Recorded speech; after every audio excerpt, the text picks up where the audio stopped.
எல்லாம் வல்ல அல்லாஹ் ஜல்ல ஷானஹு தஆலாவை புகழ்ந்து பிரதி தூதர் முஹம்மது முஸ்தபா ஸல்லல்லாஹு அலைஹி வஸல்லம் அவர்கள் மீது ஸலவாத்தும் ஸலாமும் கூறியதன் பின்னால், கண்ணியத்திற்குரிய பெரியோர்களே, சகோதர சகோதரிகளே, அல்லாஹ் ஜல்ல ஷானஹு தஆலாவுடைய பேரருளால் இந்த இடத்திலே ஒரு தூய்மையான நோக்கத்தோடு நாம் அனைவரும் அமர்ந்திருக்கின்றோம்.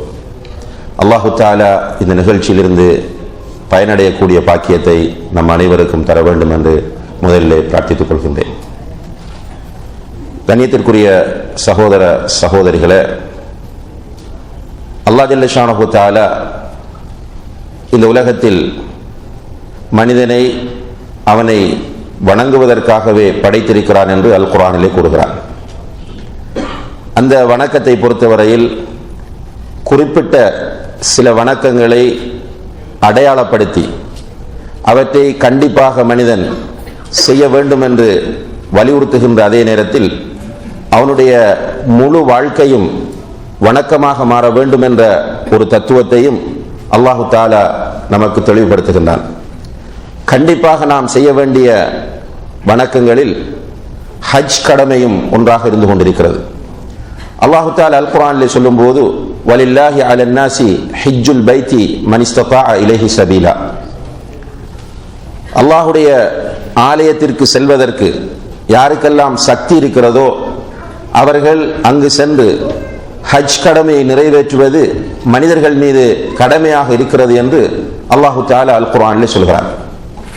அதே போன்று நபிகள் நாயகம் ஸல்லல்லாஹு அலைஹி வஸல்லம் அவர்கள் சொன்னார்கள், இன்னல்லாஹ ஃபரத அலைக்குமுல் ஹஜ்ஜ ஃபஹுஜ்ஜு, நிச்சயமாக அல்லாஹு தஆலா உங்கள் மீது ஹஜ்ஜை கடமையாக்கி இருக்கிறான், எனவே அந்த ஹஜ் கடமையை நீங்கள் நிறைவேற்றுங்கள் என்று நபிகள் நாயகம் ஸல்லல்லாஹு அலைஹி வஸல்லம் அவர்கள் சொல்கிறார்கள். இதே போன்று இஸ்லாம் 5 தூண்களின் மீது கட்டியெழுப்பப்பட்டுள்ளது என்று வரக்கூடிய அந்த ஹதீஸிலே அல்லாஹுடைய வீட்டை ஹஜ் செய்வதும் ஒன்று என்று நபிகள் நாயகம் ஸல்லல்லாஹு அலைஹி வஸல்லம் அவர்கள் சொல்கிறார்கள். இந்த குர்ஆன் வசனங்கள், ஹதீஸுகள் அனைத்தும் ஹஜ் ஒரு கடமை என்பதை நமக்கு வலியுறுத்துவதை பார்க்கிறோம். இந்த ஹஜ் கடமையை பொறுத்தவரையில் இதை நிறைவேற்றுகிற ஆசை, அல்லாஹுடைய வீட்டை தரிசித்து இந்த ஹஜ் கடமையை நிறைவேற்ற வேண்டும் என்கிற ஆசை பொதுவாக உலகத்தில் உள்ள எல்லா முஸ்லிம்களுக்கும் இருக்கிறது. ஒரே ஒரு தடவையேனும் இந்த அல்லாஹுடைய வீட்டுக்கு சென்று ஹஜ் கடமையை நிறைவேற்ற வேண்டும் என்று பிரார்த்திக்காத உள்ளங்கள் முஸ்லிம் சமுதாயத்தில் இருக்கவே மாட்டாது. அந்த அளவுக்கு அதில் நிறைய ஆசைகளை மக்கள் வைத்திருக்கிறார்கள். ஏனென்றால் கடமை என்பதோடு மாத்திரம் அது நின்று விடாமல் அதிலே நிறைய சிறப்புகளையும் இஸ்லாம் நமக்கு அடையாளப்படுத்துகிறது.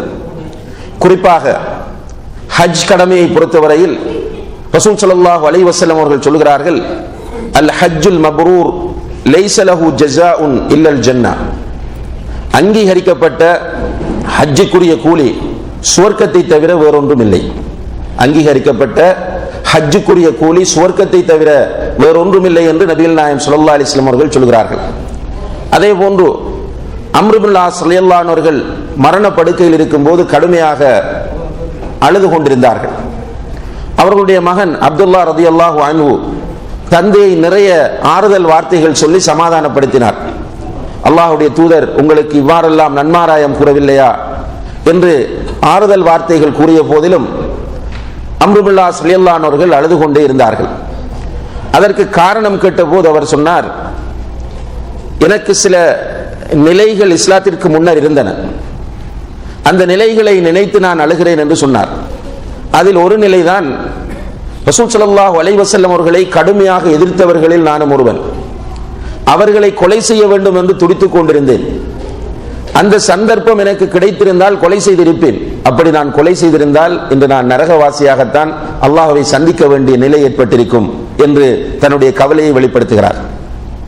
இரண்டாவதாக சொல்கிறார், நான் இஸ்லாமினுடைய உள்ளத்திலே பட்டு இதுதான் சரியான மார்க்கம் என்கிற சிந்தனை என்னிடத்தில் ஏற்பட்டு அல்லாஹுடைய தூதரிடத்திலே இஸ்லாத்தை ஏற்றுக்கொள்வதற்காக வேண்டி செல்கிறேன். சென்று அல்லாஹுடைய தூதரே, உங்களுடைய கையை நீட்டுங்கள், நான் பைஅத் செய்ய போகிறேன் என்று சொன்னேன். அதாவது பைஅத் என்று சொன்னால் இஸ்லாத்தை ஏற்றுக்கொள்வதற்கு அந்த காலத்திலே ரசூலுல்லாஹி அலைஹி வஸல்லம் அவருடைய காலத்தில் அவர்களுடைய கையை பிடித்து கலிமா சொல்ல வேண்டும். உங்களுடைய கையை நீட்டுங்கள், நான் பைஅத் செய்ய போகிறேன் என்று சொன்னார். ரசூலுல்லாஹி அலைஹி வஸல்லம் அவர்கள் தன்னுடைய கையை நீட்டும் போது உடனே தன்னுடைய கையை மடக்கி கொண்டார். எதற்காக கையை மடக்கினீர் என்று ரசூலுல்லாஹி அலைஹி வஸல்லம் அவர்கள் கேட்டபோது, உரீது அன் அஷ்தரித, யா ரசூலல்லாஹ், நான் பைஅத் செய்வதாக இருந்தால் ஒரு நிபந்தனையிட விரும்புகிறேன் என்று சொன்னார். என்ன நிபந்தனை என்று கேட்டார்கள். அதற்கு அம்ர் பின் ஆஸ் ரலியல்லாஹு அன்ஹு அவர்கள் சொன்னார்கள், என்னுடைய பாவங்கள் மன்னிக்கப்பட வேண்டும். நான் இஸ்லாத்தை ஏற்றுக்கொள்வதாக இருந்தால் என்னுடைய பாவங்கள் மன்னிக்கப்பட வேண்டும் என்று சொன்னார். ரசூலுல்லாஹி அலைஹி வஸல்லம் அவர்கள் கேட்டார்கள், உனக்கு தெரியாதா, இஸ்லாம் அதற்கு முன்னால் உள்ள அனைத்தையும் அழித்துவிடும். அதாவது ஒரு இஸ்லாத்தை ஏற்றுக்கொண்டால் அதற்கு முன்னர் செய்த அனைத்தையுமே அந்த நிகழ்வு அழித்துவிடும், பாவங்கள் எல்லாம் மன்னிக்கப்பட்டு விடும். அதே போன்று ஹிஜ்ரத்தும், ஒருவர் அல்லாஹ்வுக்காக வேண்டி ஹிஜ்ரத் செய்தால் அந்த ஹிஜ்ரத்தும் அதற்கு முன்னால் உள்ள பாவங்களை எல்லாம் அழித்துவிடும். வல் ஹஜ்ஜு யஹ்திமு மா கான கப்லஹு, அதே போன்று ஹஜ் கடமையை ஒருவர் நிறைவேற்றினால் அதுவும் அதற்கு முன்னால் உள்ள பாவங்களை எல்லாம் அழித்துவிடும். ஒருவர் இஸ்லாத்தை ஏற்றுக்கொண்டால் எல்லா பாவங்களும் மன்னிக்கப்படுவது போல, ஹிஜ்ரத் செய்தால் எல்லா பாவங்களும் மன்னிக்கப்படுவது போல, இந்த ஹஜ் கடமையை நிறைவேற்றினாலும் அவருடைய எல்லா பாவங்களும் மன்னிக்கப்படும் என்கிற செய்தியை ரசூலுல்லாஹி அலைஹி வஸல்லம் அவர்கள் அவருக்கு சொன்னார்கள். இந்த நிலைமையையும் அம்ர் பின் ஆஸ் ரலியல்லாஹு அன்ஹு அவர்கள் சொல்லி காட்டி, இப்படியான ஒரு சந்தர்ப்பத்தில் நான் பைஅத் செய்வதற்கு நிபந்தனையிட்டேன் என்று சொல்லி அதை நினைத்து அழுது கொண்டிருந்தார்கள். இங்கே நமக்கு கிடைக்கிற முக்கியமான செய்தி என்னவென்று கேட்டால், ஒருவர் அல்லாஹ்வுக்காக ஹஜ் செய்யும் போது அவருடைய பாவங்கள் அனைத்தும் அழிக்கப்படுகின்றன. இதை இன்னும் தெளிவாக ரசூலுல்லாஹி அலைஹி வஸல்லம் அவர்கள் சொன்னார்கள், மன் ஹஜ்ஜ வலம் யர்ஃபுஸ் வலம் யஃப்ஸுக் ரஜஅ கயௌம வலதத்ஹு உம்முஹு. ஒருவர் ஹஜ் கடமையை நிறைவேற்றி ஹஜ்ஜுக்கு சென்று அந்த ஹஜ்ஜிலே எந்த விதமான பாவங்களும் செய்யாமல், அதாவது ஆபாசமான விரசமான காரியங்களில் ஈடுபடாமல், ஃபிஸ்க் என்று சொல்லக்கூடிய பாவங்களில் ஈடுபடாமல் ஹஜ் கடமையை நிறைவேற்றினால் ரஜஅ கயௌம வலதத்ஹு உம்முஹு, அன்று பிறந்த பாலகனை போன்று அவர் ஹஜ்ஜிலிருந்து திரும்புவார், அதாவது பாவங்கள் இல்லாத ஒரு நிலையில் திரும்புவார் என்று நபிகள் நாயகம் ஸல்லல்லாஹு அலைஹி வஸல்லம் அவர்கள் சொன்னார்கள். இப்படியான பல நன்மைகள் இந்த ஹஜ் கடமைக்கு இருப்பதனாலும் ஹஜ் கடமையை நிறைவேற்ற வேண்டும் என்கிற ஆசை எல்லா மக்களுடைய உள்ளங்களிலும் இருக்கிறது. ஆனால் இந்த பாக்கியம் அல்லாஹ் நாடுகிறவர்களுக்கு மாத்திரமே கிடைக்கிறது. நம்முடைய நாடுகளில் நிறைய மக்கள் ஹஜ்ஜுக்கு செல்ல வேண்டும் என்று ஆசைப்பட்டு அதற்காக விண்ணப்பிக்கிறார்கள். ஆனால் ஹஜ் கடமையை நிறைவேற்றுகிற பாக்கியம் விண்ணப்பம் செய்கிற அனைவருக்கும் கிடைப்பதில்லை. குறிப்பிட்ட ஒரு சிலருக்கு தான் அந்த சந்தர்ப்பம் கிடைக்கிறது. அதே போன்றுதான் இங்கிருக்கக்கூடிய மக்களுக்கும் ஹஜ் செய்ய வேண்டும் என்ற ஆசை இருந்தாலும் நினைத்தவுடன் ஹஜ் கடமையை நிறைவேற்ற முடியாது. அல்லாஹு தஆலா யாருக்கு அந்த ஹஜ்ஜை நசீபாக்குகிறானோ அவர்களால் மாத்திரம்தான் அந்த ஹஜ் கடமையை நிறைவேற்ற முடிகிறது. எனவே ஹஜ் கடமையை நிறைவேற்ற வாய்ப்பில்லாத மக்கள் அதற்காக வேண்டி அல்லாஹ்விடத்தில் துஆ செய்கிற அதே நேரத்தில் ஹஜ் கடமையை நிறைவேற்றுவதற்குரிய சந்தர்ப்பம் கிடைத்திருக்கிற மக்கள் அல்லாஹ்வுக்கு உளப்பூர்வமாக நன்றி செலுத்த கடமைப்பட்டிருக்கிறார்கள். இந்த நன்றி உணர்வு அவர்களிடத்தில் எப்போதும் வெளிப்பட்டுக் கொண்டே இருக்க வேண்டும். அடுத்ததாக அன்புள்ள சகோதர சகோதரிகளே, ஹஜ் செய்வதற்கான வாய்ப்புகளை அல்லாஹு தஆலா தருகிறான் என்றால் நம்முடைய ஊர்களிலே உள்ள மக்கள் என்ன செய்கிறார்கள்? ஹஜ் கடமைக்கு செல்வதற்காக விண்ணப்பிப்பார்கள். அவர்களுடைய விண்ணப்பம் ஏற்றுக்கொள்ளப்பட்டது என்ற தகவல் கிடைத்ததும் நெருங்கிய நண்பர்களுக்கும் உறவினர்களுக்கும் பயணம் சொல்ல ஆரம்பிப்பார்கள். நாங்கள் இந்த வருடம் ஹஜ்ஜுக்கு செல்ல போகிறோம் என்று சொல்லிக்கொண்டே இருப்பார்கள்.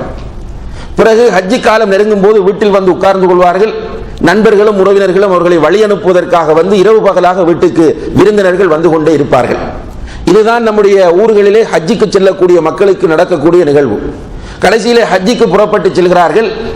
ஒவ்வொரு இடமும் அவர்களுக்கு வித்தியாசமாக இருக்கிறது. இஹ்ராம் கட்ட அல்லது விமானத்தில் ஏறியதிலிருந்து அவர்கள் காபத்துல்லாவை அடைந்து அதற்கு பிறகு மினாவுக்கு சென்று அரஃபாவுக்கு சென்று ஒவ்வொரு காரியங்களையும் அவர்கள் பார்க்கிற போது ஆச்சரியப்படுகிறார்கள். பல வித்தியாசமான நிலைமைகளை அங்கே அனுபவிக்கிறார்கள்.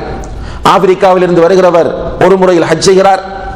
ஐரோப்பாவில் இருந்து வருகிறவர் இன்னும் ஒரு முறையில் ஹஜ் செய்கிறார். ஆசியாவில் இருந்து வருகிறவர், இந்தியாவில் இருந்து வருகிறவர் ஒரு முறையிலும், பாகிஸ்தானில் இருந்து வருகிறவர் இன்னும் ஒரு முறையிலும், இலங்கையில் இருந்து வருகிறவர் இன்னும் ஒரு முறையிலும், இப்படி பல முறைகளிலே ஹஜ் செய்வதை அவர் பார்க்கும் போது ஆச்சரியப்பட்டு போகிறார். தான் எந்த முறையில் ஹஜ் செய்வது என்று தெரியாமல் தடுமாறுகிறார். ஹஜ் கடமையை நிறைவேற்றி முடித்துவிட்டு ஊருக்கு வந்தால் அவரிடம் போய் உங்களுடைய ஹஜ் எப்படி இருந்தது என்று விசாரிக்கிற நேரத்தில் அவர்கள் சொல்லக்கூடிய பதில் என்ன?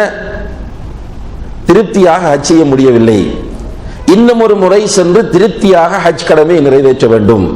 சென்று வந்தவர்களுக்கு இந்த அனுபவங்கள் பெரும்பாலும் இருக்கும். மீண்டும் ஒரு முறை ஹஜ்ஜுக்கு சென்று ஹஜ் கடமையை சரியாகவும் திருப்தியாகவும் நிறைவேற்ற வேண்டும் என்கிற ஆசை நிறைய பேருக்கு இருப்பதை பார்க்கிறோம். இதற்கு என்ன காரணம்?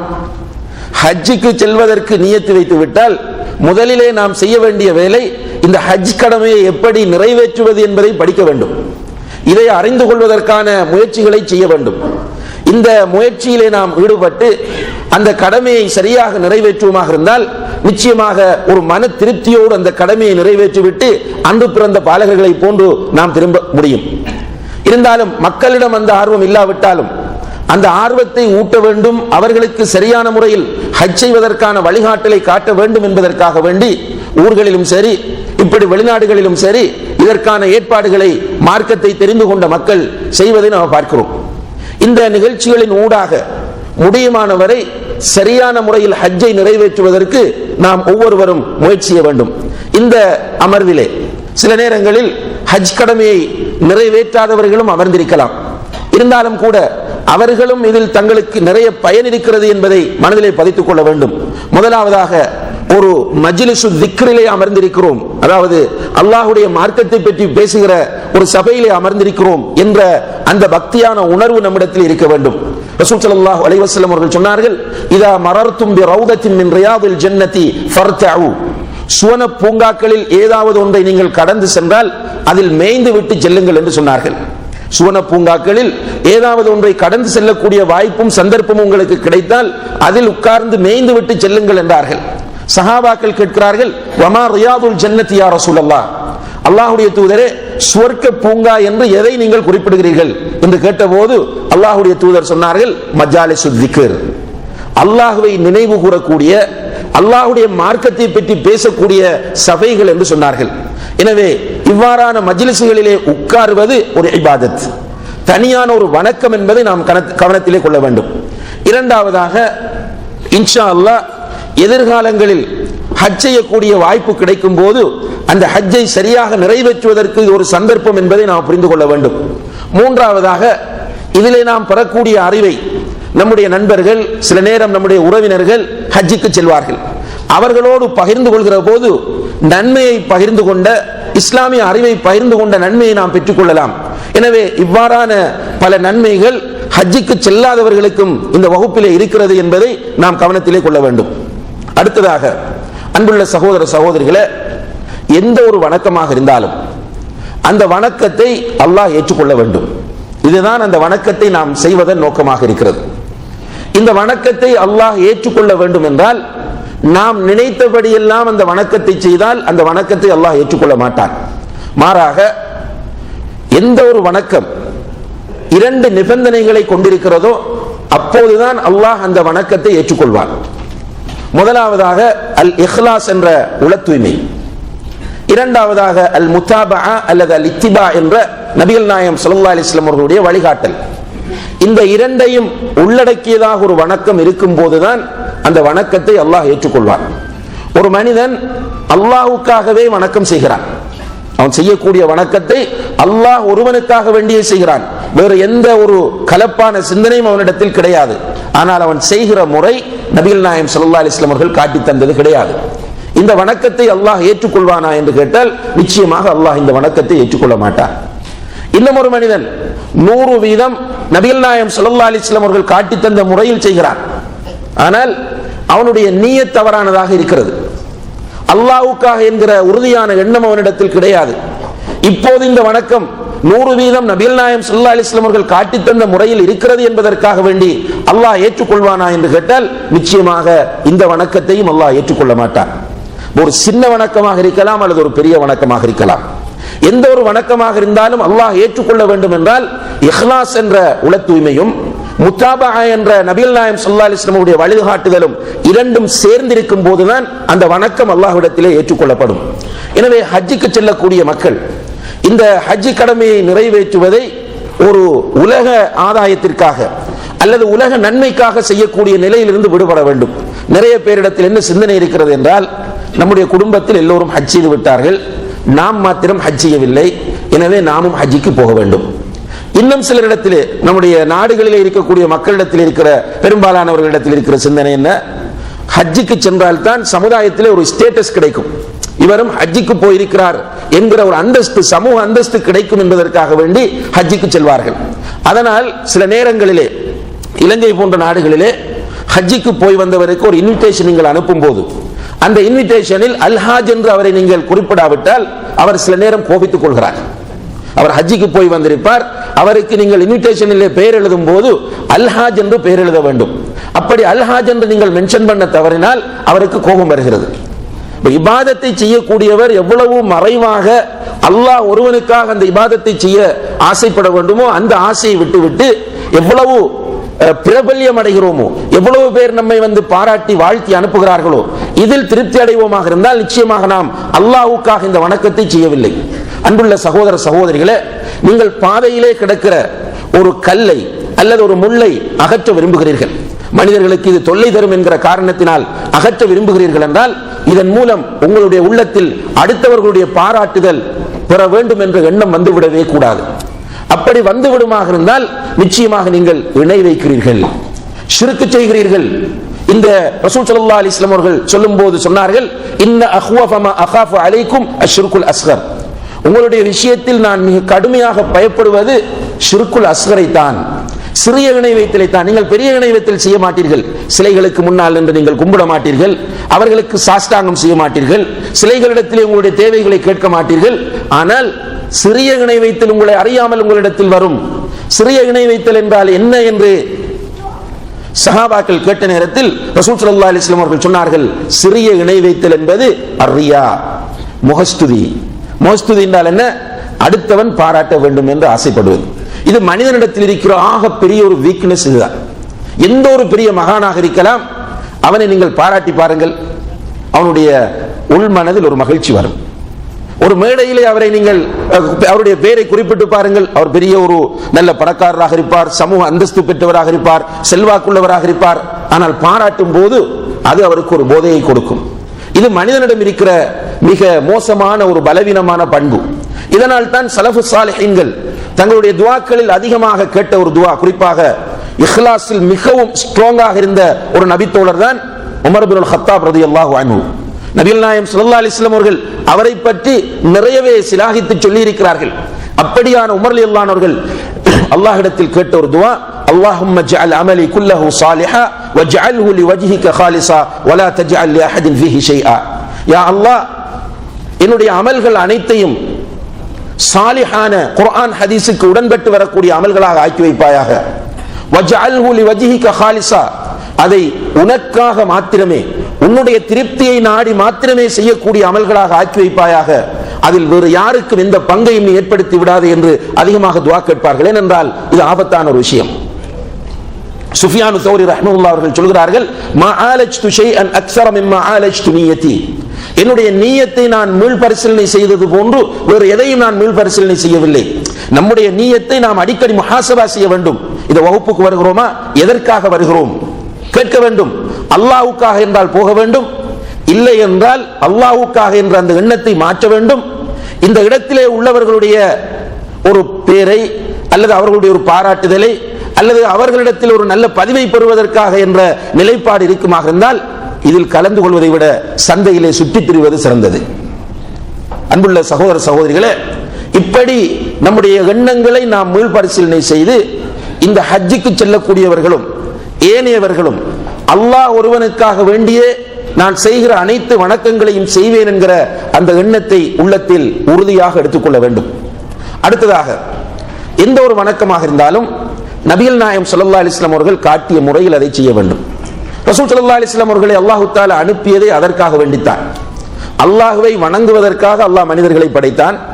அல்லாஹ்வை எப்படி வணங்க வேண்டும் என்று சொல்லித் தருவதற்காக ரசூல்மார்களை அல்லாஹ் தஆலா இந்த உலகத்திற்கு அனுப்பினான். அந்த தொடரிலே தான் இறுதி தூதராக முஹம்மது முஸ்தபா ஸல்லல்லாஹு அலைஹி வஸல்லம் அனுப்பப்பட்டார்கள். அவர்கள் எப்படி அல்லாஹ்வை வணங்க வேண்டும் என்பதை A to Z நமக்கு சொல்லி தந்திருக்கிறார்கள். மலசல கூடங்களில் அக்ரமக்குமுல்லாஹ் எப்படி நாம் நடந்து கொள்ள வேண்டும் என்பதிலிருந்து அல்லாஹ் எங்கே இருக்கிறான் என்பது வரைக்கும் அல்லாஹ்வுடைய தூதர் ஸல்லல்லாஹு அலைஹி வஸல்லம் அவர்கள் நமக்கு வழிகாட்டி இருக்கிறார்கள். இந்த அடிப்படையில் ஐம்பெரும் கடமைகளுக்கும் நபி ஸல்லல்லாஹு அலைஹி வஸல்லம் அவர்கள் வழிகாட்டி இருக்கிறார்கள். ஏனைய இபாதத்துகளுக்கும் வழிகாட்டி இருக்கிறார்கள். தொழுகையை அல்லாஹ்விடமிருந்து பெற்ற அவர்கள் மிம்பரிலே ஏறி உட்கார்ந்து மக்களுக்கு தொழுது காட்டிவிட்டு சொன்னார்கள், சல்லு கமா ரஅய்துமூனி உஸல்லி, என்னை எவ்வாறு நீங்கள் தொழ கண்டீர்களோ அவ்வாறே தொழுங்கள் என்றார்கள். ஹஜ்ஜுக்கு ரசூலுல்லாஹி அலைஹி வஸல்லம் அவர்கள் நியத்து வைக்கிறார்கள். அவர்களோடு ஹஜ் செய்வதற்காக வேண்டி ஆயிரக்கணக்கான மக்கள் புறப்படுகிறார்கள்.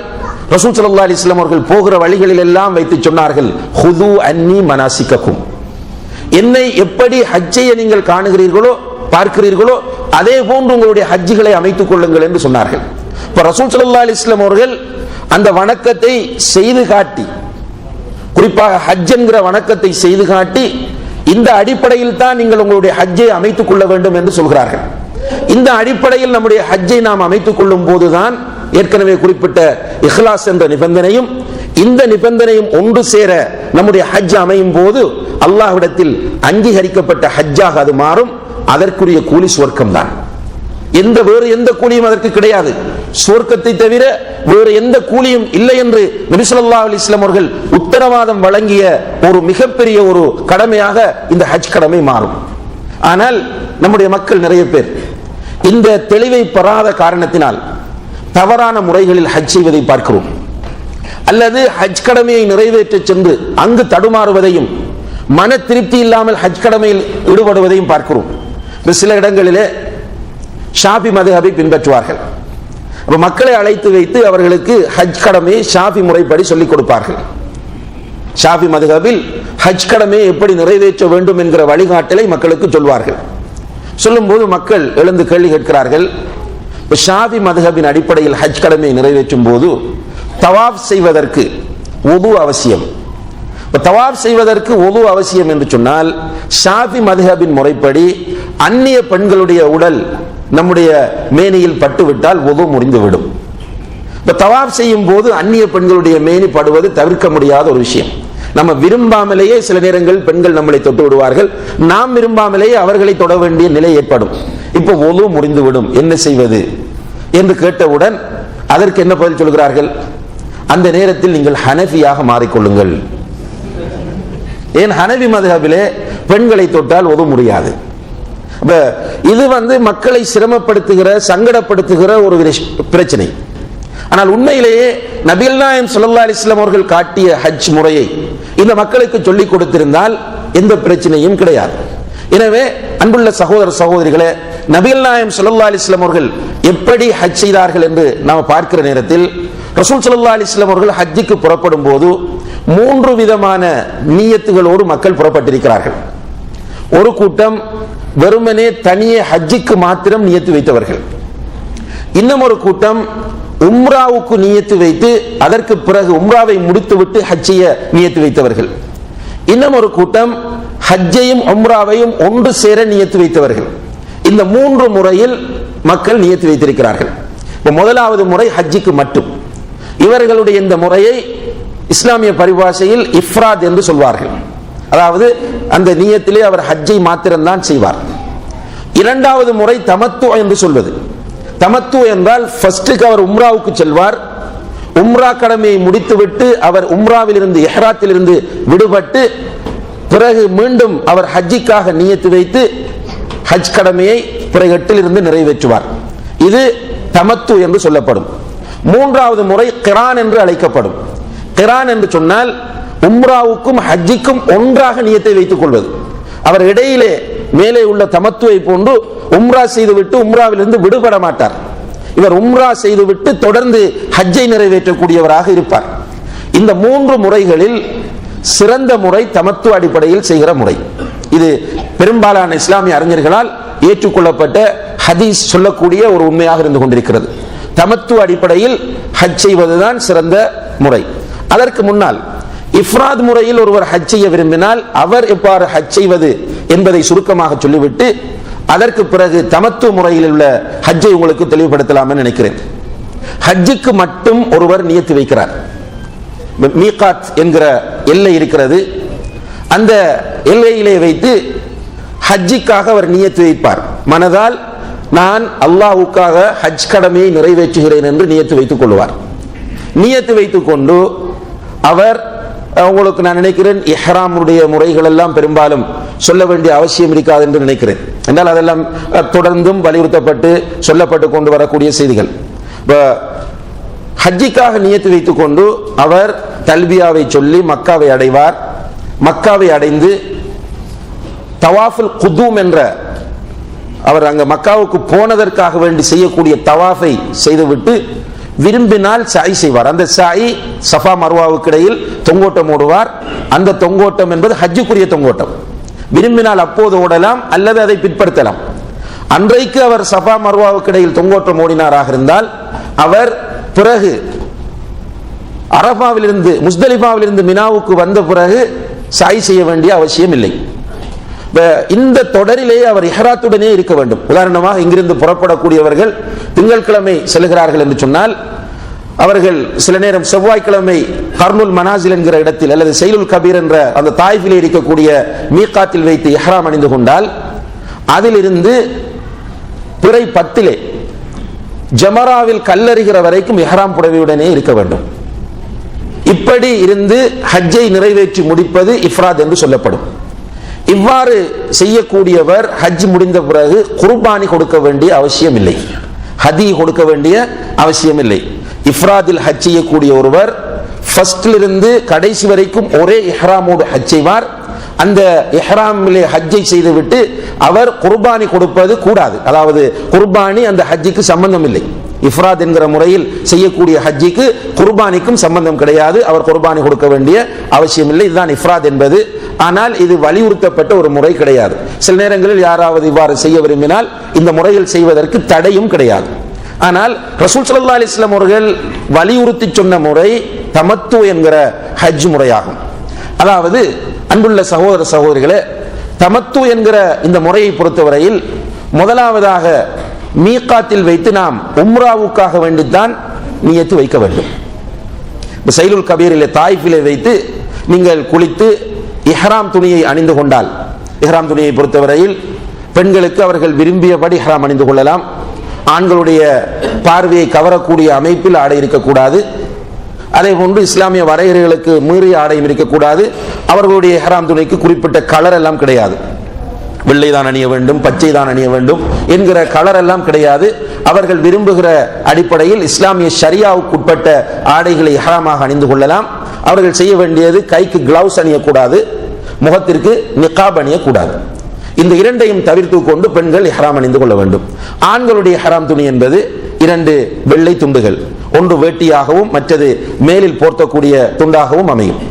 இந்த ஆடையை அவர்கள் அணிந்து கொண்டு குளித்து, அதாவது இஹ்ராம் அணிவதற்கு முன்னால் குளித்துக் கொள்வது சுன்னத்.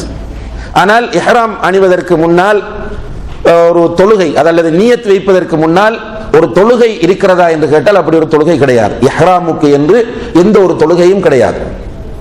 இஹ்ராம் துணியை அணிந்து கொண்டு மீகாத்திலே வைத்து இவர் மனதால் உம்ரா செய்வதாக நியத்து வைத்துக் கொள்வார். சில சகோதரர்கள் நியத்தை வாயால் மொழிய வேண்டும் என்று சொல்வார்கள். அப்படி அல்ல. நியத் என்பது உம்ராவுக்கு மனதால் தான் வைக்கப்பட வேண்டும். வைத்துவிட்டு அல்லாஹும்ம லப்பைக உம்ரத்தன் அல்லது லப்பைக அல்லாஹும்ம உம்ரத்தன் என்று சொல்வது சுன்னத். நியத் என்பது உள்ளத்தில் இடம்பெற வேண்டும். அதற்கு பிறகு எப்படி நாம இந்த தொழுகையை நிறைவேற்ற போகிறேன் என்று உள்ளத்தால் நினைத்துக் கொண்டு அல்லாஹ் அக்பர் என்று சொல்கிறோமோ அதே போன்று உம்ரா செய்ய போகிறேன் என்று மனதால் நியத்து வைத்துக் கொண்டு அதற்கு பிறகு அல்லாஹும்ம லப்பைக உம்ரத்தன் அல்லது லப்பைக அல்லாஹும்ம உம்ரத்தன் என்று நியத்து வைத்துக் கொள்ள வேண்டும். யா அல்லாஹ், உனக்காக நான் உம்ரா செய்ய வந்திருக்கிறேன் என்பது இதனுடைய பொருளாக இருக்கிறது. யாராவது ஒருவர் வேறொருவருக்கு உம்ரா ஹஜ் செய்ய நினைத்தால், தன்னுடைய தாய்க்காக தன்னுடைய தந்தைக்காக ஹஜ் செய்ய நினைத்தால் ஏற்கனவே அவர் தனக்கு ஹஜ் செய்திருக்க வேண்டும். முதலாவது கண்டிஷன். இரண்டாவதாக, யாருக்கு இவர் ஹஜ் செய்ய போகிறாரோ அவர் மரணித்திருக்க வேண்டும். யாருக்கு இவர் ஹஜ் செய்ய போகிறாரோ அவர் மரணித்திருக்க வேண்டும். அல்லது மரணித்த ஒருவரை போன்ற கண்டிஷனில் இருக்க வேண்டும். ஒரு பேரலைஸ்ட் அல்லது நடமாட முடியாத சுகையினம், இப்படியான நோயில் இருக்கக்கூடியவராக அவர் இருக்க வேண்டும். ஆரோக்கியமாக இருக்கிற பெற்றோருக்காக பிள்ளைகள் உம்ராவோ ஹஜ்ஜோ செய்ய முடியாது. அப்படியான ஒருவருக்கு ஹஜ் செய்ய நினைத்தால், ஹஜ் செய்வது தாயாக இருந்தால், அல்லாஹும்ம லப்பைக உம்ரத்தன் அன் வாலிததி அல்லது அன் உம்மி, அன் உம்மி என்பதை அல்லது அன் வாலிதத்தி என்பதை சேர்த்துக் கொள்ள வேண்டும். அல்லது தந்தையாக இருந்தால் அன் அபி அல்லது அன் வாலிதி, என்னுடைய தந்தைக்காக என்று சேர்த்துக் கொள்ள வேண்டும். இதை சொல்ல முடியல என்றால் நீங்கள் மனதால் நினைத்துக் கொண்டால் போதுமானது. உங்களால் அரபியிலே சொல்ல அந்த நேரத்தில் தெரியவில்லை என்றால் தடுமாறி கஷ்டப்பட வேண்டிய அவசியம் இல்லை. நீங்கள் மனதால் இந்த ஹஜ்ஜை, இந்த உம்ராவை நான் நிறைவேற்றுவது என்னுடைய தந்தைக்காக என்று நினைத்துக் கொண்டால் போதுமானது. இதற்கு பிறகு நிறைய பேர் என்ன செய்வாங்க என்று கேட்டால், தங்களுடைய வலது தோளை திறந்து கொள்வார்கள். ஆண்களை நீங்கள் பார்க்கும்போது இஹ்ராம் துணி அணிந்த உடனேயே வலது தோளை திறந்து கொள்வார்கள். வலது தோளை துறக்கிற இடம் அது அல்ல. வலது தோளை இந்த ஹஜ்ஜிலே அல்லது உம்ராவில் ஒரே ஒரு இடத்தில் மாத்திரம்தான் துறக்க வேண்டும். அதுதான் தவாஃப் செய்கிற இடம். இப்போது தவாஃபை நம்ம ஸ்டார்ட் பண்ண போகிறோமோ அந்த இடத்தில் தான் நம்முடைய வலது தோள் துறக்கப்பட வேண்டுமே தவிர, இந்த இஹ்ராம் அணிந்ததிலிருந்து வலது தோளை துறக்க வேண்டும் என்று நினைப்பது சுன்னாவுக்கு மாற்றமான ஒரு சிந்தனை. நபிகள் நாயகம் ஸல்லல்லாஹு அலைஹி வஸல்லம் அவர்கள் காட்டித்தராத ஒரு விஷயம். சில சகோதரர்கள் துறக்க சொல்லுவார்கள். யாராவது மூடி இருந்தால் நீங்க தப்பு பண்ணுகிறீர்கள் துறங்கள் என்று சொல்வார்கள். அறியாமையினால் அவர்கள் பேசுகிறார்கள். சுன்னா நன்றாக நினைவில் வைத்துக் கொள்ளுங்கள். ஹஜ்ஜிலும் உம்ராவிலும் ஒரு ஆண் தன்னுடைய தோளை, வலது தோளை துறக்க வேண்டிய இடம் தவாப் செய்யும் போது மாத்திரம்தான். அந்த 7 சுற்றுக்களில் மாத்திரம்தான் அவர் துறந்து கொள்ள வேண்டுமே தவிர மற்ற சந்தர்ப்பங்களில் துறப்பது மார்க்கமாகாது. மார்க்கத்திற்கும் அதற்கும் சம்பந்தமும் கிடையாது. இஹ்ராம் துணியை அணிந்து கொண்டு தல்பியாவை அதிகமாக சொல்ல வேண்டும். லப்பைக் அல்லாஹும்ம லப்பைக், லப்பைக் லா ஷரீக லக லப்பைக், இன்னல் ஹம்த வன் நிஅமத லக வல் முல்க் லா ஷரீக லக். இந்த தல்பியாவை ஆண்களும் பெண்களும் அதிகமாக சொல்ல வேண்டும். ஆண்களை பொறுத்தவரையில் தங்களுடைய சத்தத்தை உயர்த்தி சொல்ல வேண்டும். பெண்களை பொறுத்தவரையில் சத்தம் வெளியே வராமல் வாயை அசைத்து இந்த தல்பியாவை சொல்ல வேண்டும். இந்த தல்பியாவுடைய விஷயத்தில் நிறைய பேர் டயர்டாகி விடுவார்கள் அல்லது கேலஸாக இருந்து விடுவார்கள். ஆனால் நபி ஸல்லல்லாஹு அலைஹி வஸல்லம் அவர்கள் இதை கடுமையாக வலியுறுத்தினார்கள். தல்பியா சொல்வதை கடுமையாக வலியுறுத்தி இருக்கிறார்கள். அந்த ஹஜ்ஜிலே சிறந்தது இப்படி கூடுதலாக தல்பியா சொல்லப்படக்கூடிய ஹஜ் என்பதையும் ஸல்லல்லாஹு அலைஹி வஸல்லம் அவர்கள் குறிப்பிட்டிருக்கிறார்கள். எனவே கூடுதலாக தல்பியாவை நாம் சொல்லிக்கொண்டு மக்காவை அடைய வேண்டும். மக்காவை அடைந்த பிறகு அங்கே நாம் முதலில் செய்ய வேண்டிய கடமை, வுது இருந்தால் போதுமானது, இல்லை என்றால் வுது செய்து கொள்ள வேண்டும். வுது செய்து கொண்டு மஸ்ஜிதுல் ஹராமில் நாம் நுழைகிற போது பள்ளிவாசலுக்குள் எப்படி நுழைய வேண்டும் என்று நபிகள் நாயகம் ஸல்லல்லாஹு அலைஹி வஸல்லம் அவர்கள் காட்டி தந்திருக்கிறார்களோ அந்த முறையில் பள்ளிவாசலுக்குள் வலது காலை முற்படுத்தி துஆவை ஓதிக்கொண்டு நுழைய வேண்டும். காபத்துல்லாவை பார்த்ததும் ஓதுவதற்கென்று குறிப்பான துஆக்கள் எதுவும் கிடையாது. நிறைய புத்தகங்களில் அப்படியெல்லாம் குறிப்பிட்டிருக்கிறார்கள். எந்த விதமான துஆக்களும் அப்படி கிடையாது.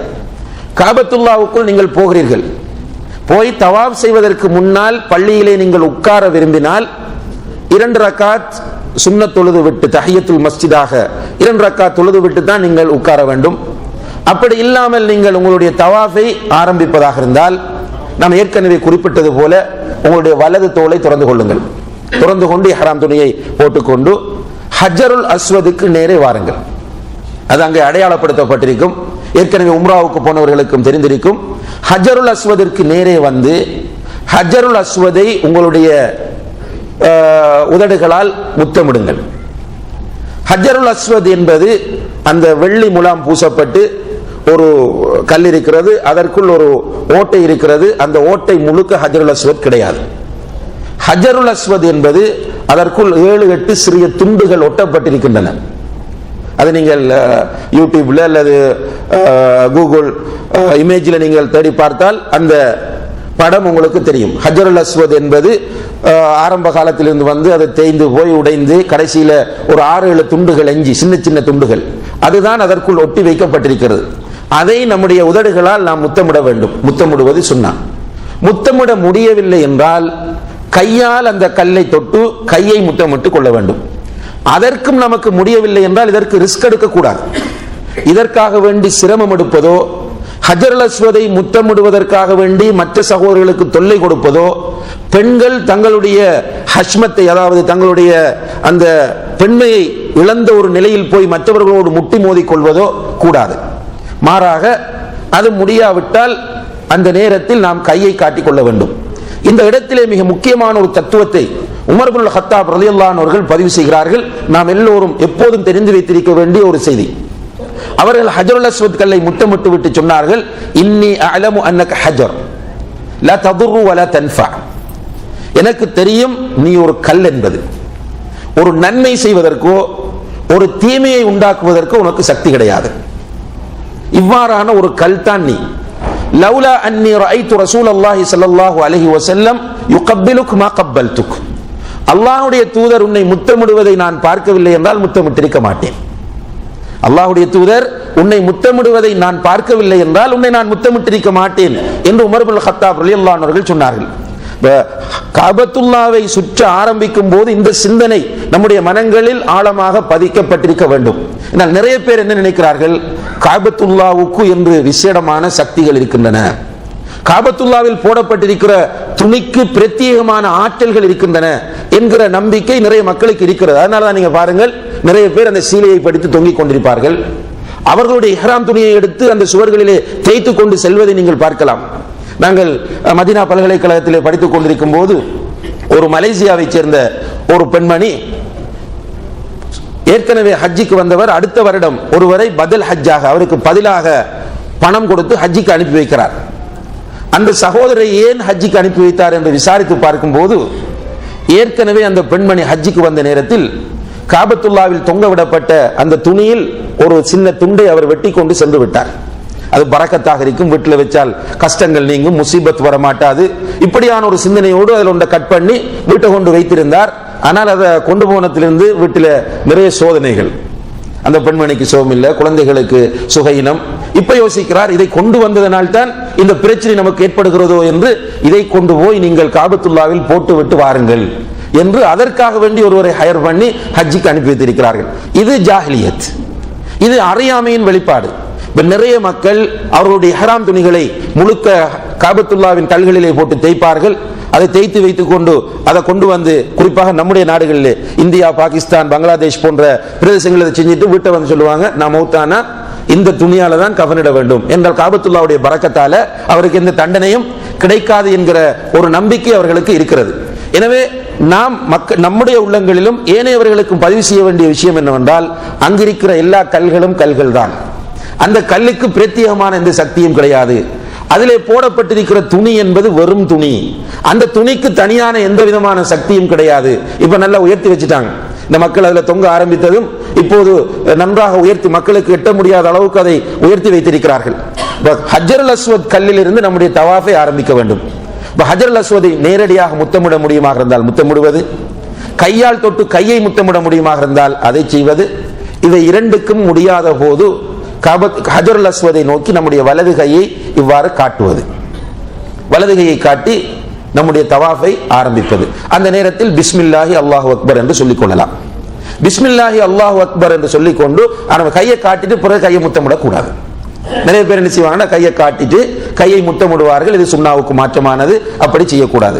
அப்ப அந்த இடத்தில் ஹஜ்ருல் அஸ்வதிற்கு கையை காட்டிவிட்டு பிஸ்மில்லாஹி அல்லாஹு அக்பர் என்று ஆரம்பித்து நாம் தவாப் செய்ய வேண்டும். ஆண்களை பொறுத்தவரையில் அந்த நேரத்தில் ரம்ல் என்கிற ஒரு முறை அவர்கள் கடைபிடிக்க வேண்டும். 3 சுற்றுக்களில் ரம்ல் என்று சொன்னால் கொஞ்சம் தோளை குலுக்கி எட்டுக்களை கொஞ்சம் வேகமாக வைத்து செல்வது. இது உண்மையிலேயே இந்த ரஷ்ல நமக்கு சாத்தியம் இல்லை.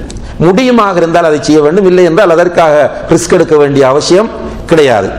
தோல், வலது தோல் திறந்திருக்கிற நிலையில் நம்ம தவாஃபை ஆரம்பிப்போம். ஆரம்பிக்கும் போது ஓதுவதற்கு என்று சில துவாக்களை பதிவு செய்திருப்பார்கள். அதுவும் ஆதாரபூர்வமான துவா கிடையாது. அல்லாஹும்ம ஈமானம் பிக் வ தஸ்தீகம் பி கிதாபிக் என்று ஒரு துவாவை பதிவு செய்திருப்பார்கள். அந்த துவாவும் சஹீஹானது கிடையாது. எனவே எந்த ஒரு துவாவும் கிடையாது. பிஸ்மில்லா அல்லாஹ் அக்பர் என்று ஆரம்பித்து விட்டு நீங்கள் சுற்ற வேண்டியதுதான். அப்படியே போய் மீண்டும் நீங்கள் ஹஜ்ருல் அஸ்வதை வந்து சேர்வது ஒரு சுற்று. இப்படி 7 சுற்றுக்கள் நீங்கள் சுற்ற வேண்டும். ஒவ்வொரு முறையும் நீங்கள் வரும்போது ஹஜ்ருல் அஸ்வதிற்கு கையை காட்டிக் கொண்டு செல்வது சுன்னா. இந்த தவாஃபில் என்ன ஓதுவது என்று கேட்டால், ரசூலுல்லாஹி அலைஹி வஸல்லம் அவர்கள் சொன்னார்கள், இன்னமா ஹுவ ஸலாத்துன் இல்லா அன்னல்லாஹ் அபாஹ ஃபிஹில் கலாம். தவாஃப் என்பது ஒரு தொழுகைதான், ஆனால் அதில் பேசுவதை அல்லாஹ் அனுமதித்துள்ளான். தொழுகையில் பேச முடியாது, தவாப் செய்யும் போது பேசிக்கொள்ள. கூட வாரவர்கிட்ட எத்தனையாவது சுற்று, இப்ப எத்தனையாவது ரவுண்ட்ல நாம் வருகிறோம் என்று கேட்டுக்கொள்வதில் தப்பில்லை. டைம் கேட்க வேண்டி வந்தால் டைம் கேட்டுக்கொள்ளலாம், அல்லது வேறு ஏதாவது ஒரு மார்க்க சட்ட ஒரு சிக்கல் வருகிறது கேட்டுக்கொள்ள விரும்புகிறோம், கேட்டுக்கொள்ளலாம், தப்பு கிடையாது. இதில் குறிப்பாக என்ன ஓதுவது என்று கேட்டால், ரசூலுல்லாஹி அலைஹி வஸல்லம் அவர்கள் ருக்குனுல் யமானி என்ற ஒரு மூலை இருக்கிறது, ஹஜ்ஜருல் அஸ்வதற்கு முன்னால் உள்ள மூலை. ருக்குனுல் யமானி என்கிற அந்த மூலையை தொட முடியுமா இருந்தால் தொட்டுக் கொள்ளலாம். ஆனால் அதை தொட்டு மோந்து கொள்வது சுன்னத்து கிடையாது. தொட்டு கையை முத்தமிடக்கூடாது, வெறுமனே தொட்டுக் கொள்வது சுன்னா. தொட முடியவில்லை என்றால் அதுவும் அவசியம் இல்லை.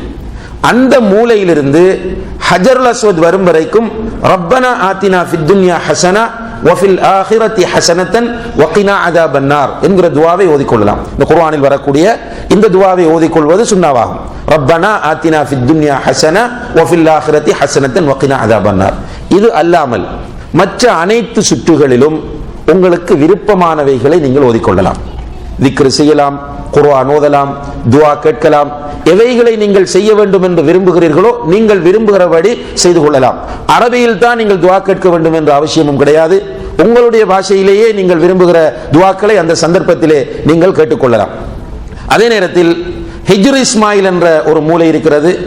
அந்த மூலையிலே நீங்கள் மிச்சம் கவனமாக இருந்து கொள்ள வேண்டும். சிலர் உள்ளே நுழைவதற்கு முயற்சிவார்கள். அங்கே இருக்கிற பாதுகாப்பு அதிகாரிகள் அதை உங்களுக்கு அனுமதிக்க மாட்டார்கள். அதற்குள் சென்று தவாப் செய்தால் அது தவாஃபாக ஆக மாட்டாது. இந்த ஹிஜ்ர் இஸ்மாயில் என்று ஒரு வேலி, வெள்ள வேலி ஒன்று போடப்பட்டிருக்கும். அதை தாண்டித்தான் நம்முடைய தவாஃப் அமைய வேண்டும். உள்ளே செல்வது மார்க்கத்தில் வலியுறுத்தப்பட்டது கிடையாது.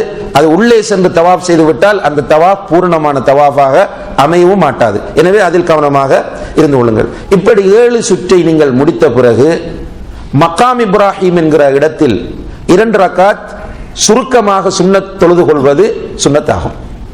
மக்காம் இப்ராஹிம் என்ற அந்த இடத்தை பொறுத்தவரையில் எல்லோரும் அந்த இடத்தில் தொழுவது என்பது சாத்தியமற்றது. எனவே மஸ்ஜிதுல் ஹராமில் எந்த இடத்தில் வேண்டும் என்றாலும் அந்த தொழுகையை தொழுது கொள்ளலாம். குறிப்பாக மக்காம் இப்ராஹிம் அமைந்திருக்கிற அந்த பகுதியில் தொழுது கொள்வது சிறந்தது. இங்கே சில சகோதரர்கள் வெளிநாடுகளில் இருந்து வரக்கூடிய ஃபர்ஸ்ட் டைம் ஹஜ்ஜிக்கு வந்தால் அந்த இடத்துல போய் ஃபர்ஸ்டா தொழ போறாங்க. எனவே நீண்ட நேரம் தொழ விரும்புவார்கள். ஆனால் ரசூலுல்லாஹி அலைஹி வஸல்லம் அவர்கள் அந்த இடத்தில் வேக வேகமாக 2 ரக்காத் தொழுவதைத்தான் நமக்கு காட்டி தந்திருக்கிறார்கள். முதலாவது ரக்காத்தில் சனா ஓதிவிட்டு வஜ்ஜஹத்து அல்லது அல்லாஹும்ம பாயித் பைனி ஓதிவிட்டு சூரத்துல் ஃபாத்திஹாவை ஓத வேண்டும்.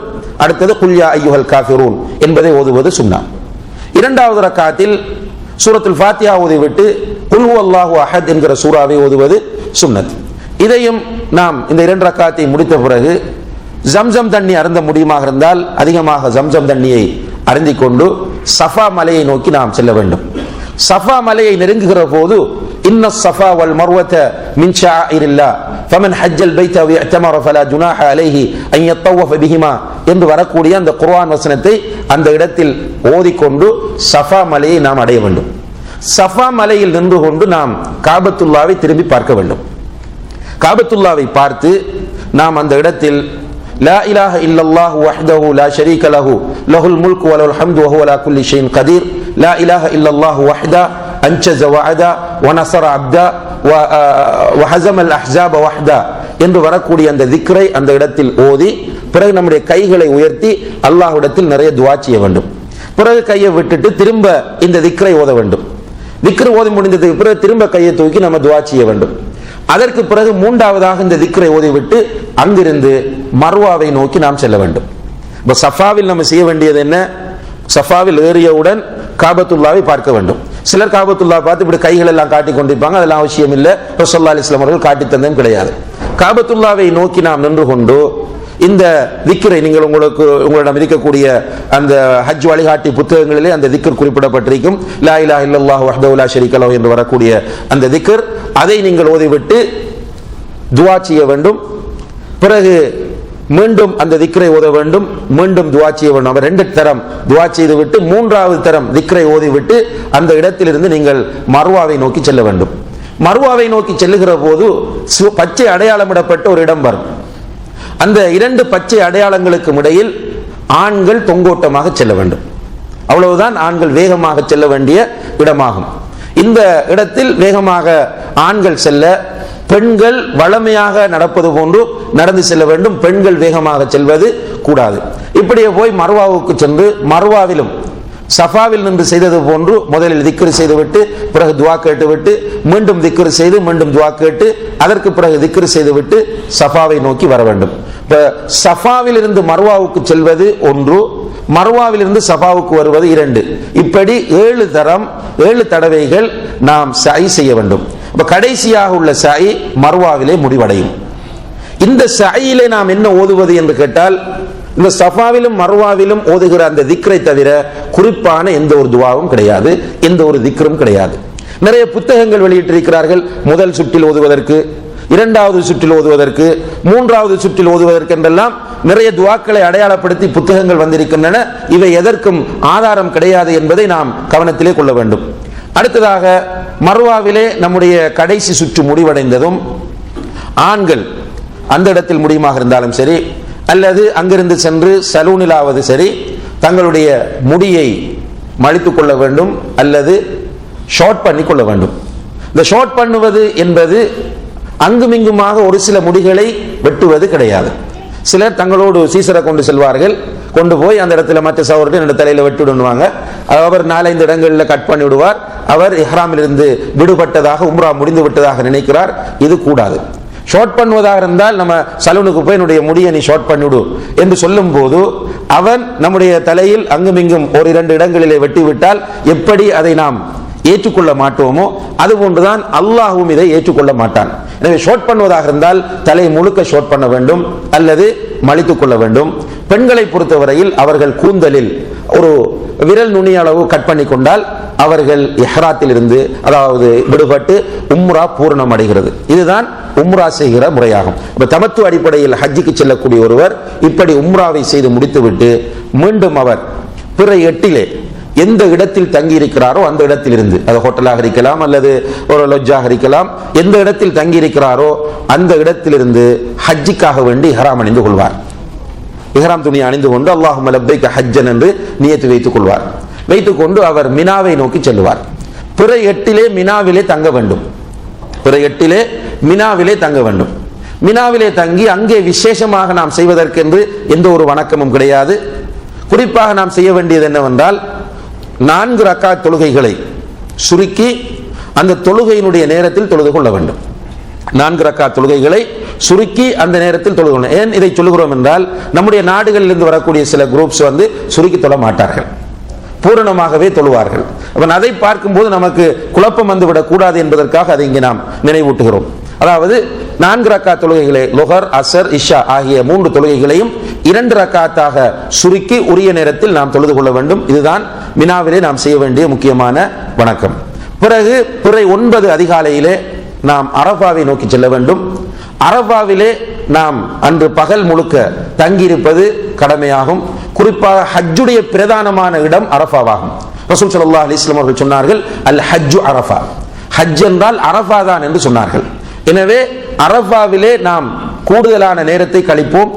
அந்த இடம் நிறைய இபாதத்துக்கள் செய்ய வேண்டிய ஒரு இடமாகும். அந்த இடத்திலே திக்ரை நாம் அதிகப்படுத்த வேண்டும். கூடுதலாக லா இலாஹ இல்லல்லாஹ் என்கிற கலிமாவை அதிகமாக சொல்ல வேண்டும். ரசூலுல்லாஹி அலைஹி வஸல்லம் அவர்கள் சொன்னார்கள், நானும் எனக்கு முன்னால் வந்த நபிமார்களும் சொன்ன திக்ருகளில் மிகச் சிறந்தது லா இலாஹ இல்லல்லாஹ் என்கிற இந்த திக்ரு தான் என்று சொன்னார்கள். எனவே இந்த திக்ரை நாம் அந்த இடத்தில் அதிகமாக செய்ய வேண்டும். நிறைய துஆ கேட்க வேண்டும். அல்லாஹ் அடியார்களிடம் நெருங்கக்கூடிய ஒரு இடமாக அரஃபா இருக்கிறது. அந்த அரஃபாவிலே இருக்கிற அந்த மக்களை அல்லாஹு தஆலா மலக்குகளிடத்திலே காட்டி பெருமைப்படுவதாக ரசூலுல்லாஹி அலைஹி வஸல்லம் அவர்கள் சொல்லி இருக்கிறார்கள். எனவே அரஃபாவிலே இபாதத்தை அதிகமாக செய்வதற்காக வேண்டி லுஹருடைய நேரத்தில் லுஹர் தொழுகையை 2ஆக சுருக்கி தொழுதுவிட்டு, லுஹருடைய நேரத்தில் லுஹர் தொழுகையை 2ஆக சுருக்கி தொழுதுவிட்டு மீண்டும் இக்காமத் சொல்லி அசர் தொழுகையையும் சுருக்கி சேர்த்து தொழுது கொள்ள வேண்டும். ஏன் இப்படி அந்த இடத்தில் செய்ய வேண்டும் என்று கேட்டால், நிறைய நாம் இபாதத்திலே ஈடுபடுவதற்காக வேண்டி. நிறைய பேர் நினைக்கிறார்கள் அரஃபா என்று சொன்னால் ஜபலுர் ரஹ்மா என்று நினைக்கிறார்கள்.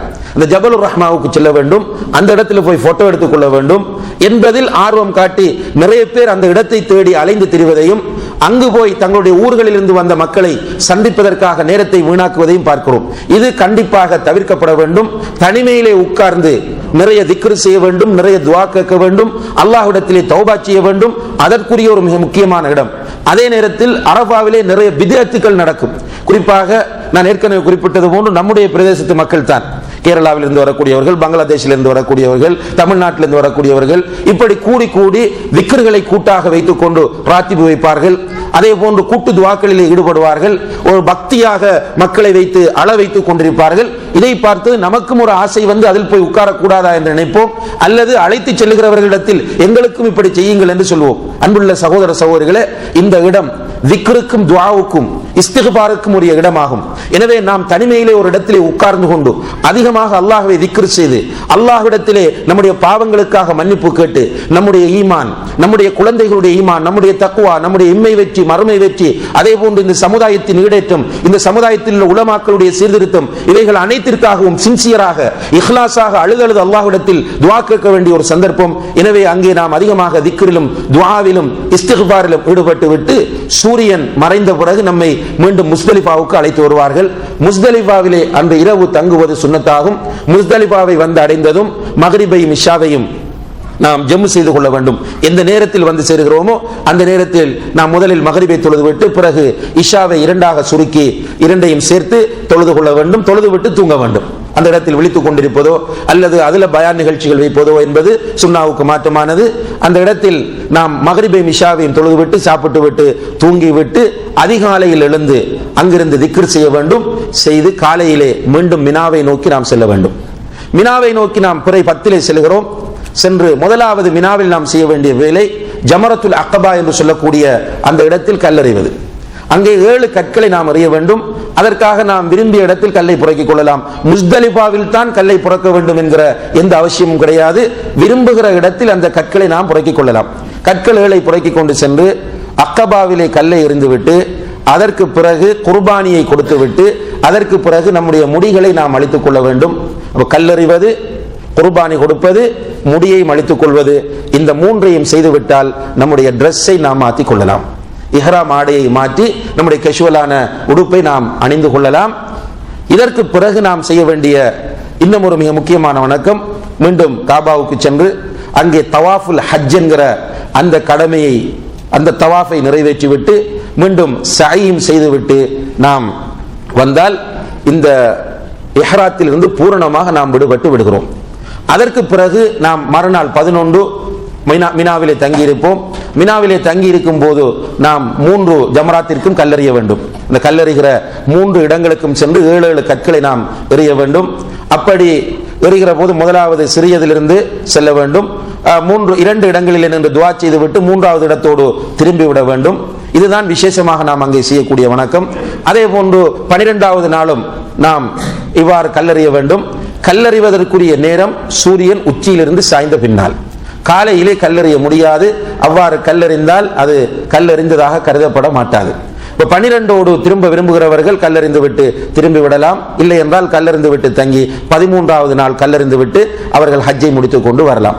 இங்கே அன்புள்ள சகோதர சகோதரிகளே, இந்த 10வது நாள் நாம் சொன்ன வணக்கம், முதலாவது கல்லறிவது, 2வது குர்பானி கொடுப்பது, 3வது தலைமுடி இறக்குவது, இந்த வணக்கங்களை இந்த வரிசை முறைப்படி செய்வதுதான் நபி ஸல்லல்லாஹு அலைஹி வஸல்லம் அவர்கள் காட்டி தந்த சிறந்த முறை.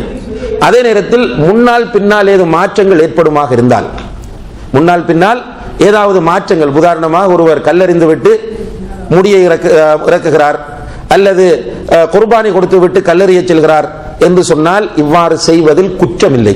நம்ம பெரிய ஒரு தப்பை பண்ணிவிட்டோம் என்று யாரும் ஃபீல் பண்ண வேண்டிய அவசியம் கிடையாது.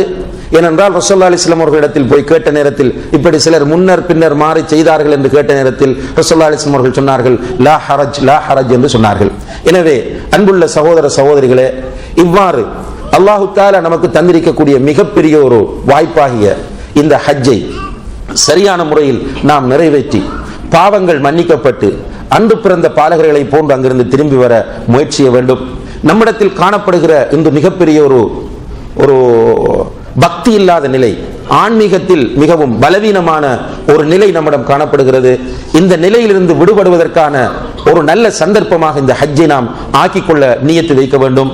ஹஜ்ஜை முழுக்க முழுக்க அல்லாஹுக்கு பொருத்தமானதாகவும் நபி ஸல்லல்லாஹு அலைஹி வஸல்லம் அவர்கள் காட்டி தந்த முறையிலும் செய்வதற்கு நாம் நியத்து வைக்க வேண்டும். எல்லாம் வல்ல அல்லாஹ் ஜல்ல ஷானஹு வ தஆலா ஹஜ்ஜுக்கு செல்லக்கூடிய அனைத்து ஹாஜிகளுடைய ஹஜ்ஜையும் ஏற்றுக்கொள்ள வேண்டும். அவர்களுடைய பயணங்களை இலகுவாக்க வேண்டும். அவர்கள் ஹஜ்ஜிலிருந்து திரும்பி வருகிற போது பாவங்கள் மன்னிக்கப்பட்டவர்களாக திரும்பி வர வேண்டும் என்று பிரார்த்தித்து விடைபெறுகிறேன். வ ஆஹிரு தஅவானா அனில் ஹம்துலில்லாஹி ரப்பில் ஆலமீன்.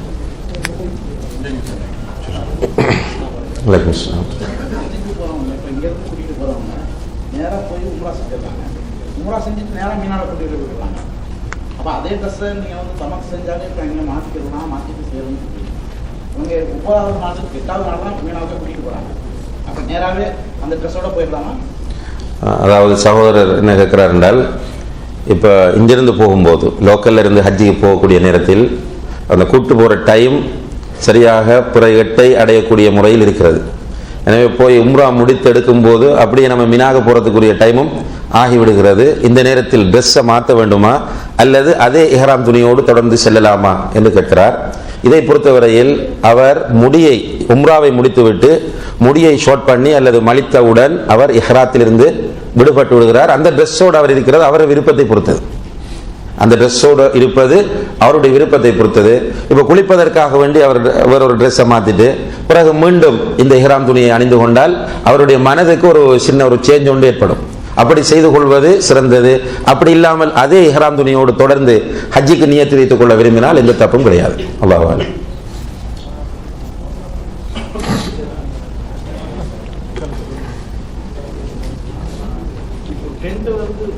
மினால இருக்குது. அன்னைக்கு 8வது இரவு வந்து மினா டென்ட் வந்து முஸ்தலிஃபால இருக்குது. 8வது இரவு வந்து மினாவில் தங்கணும் அப்படின்றாங்க.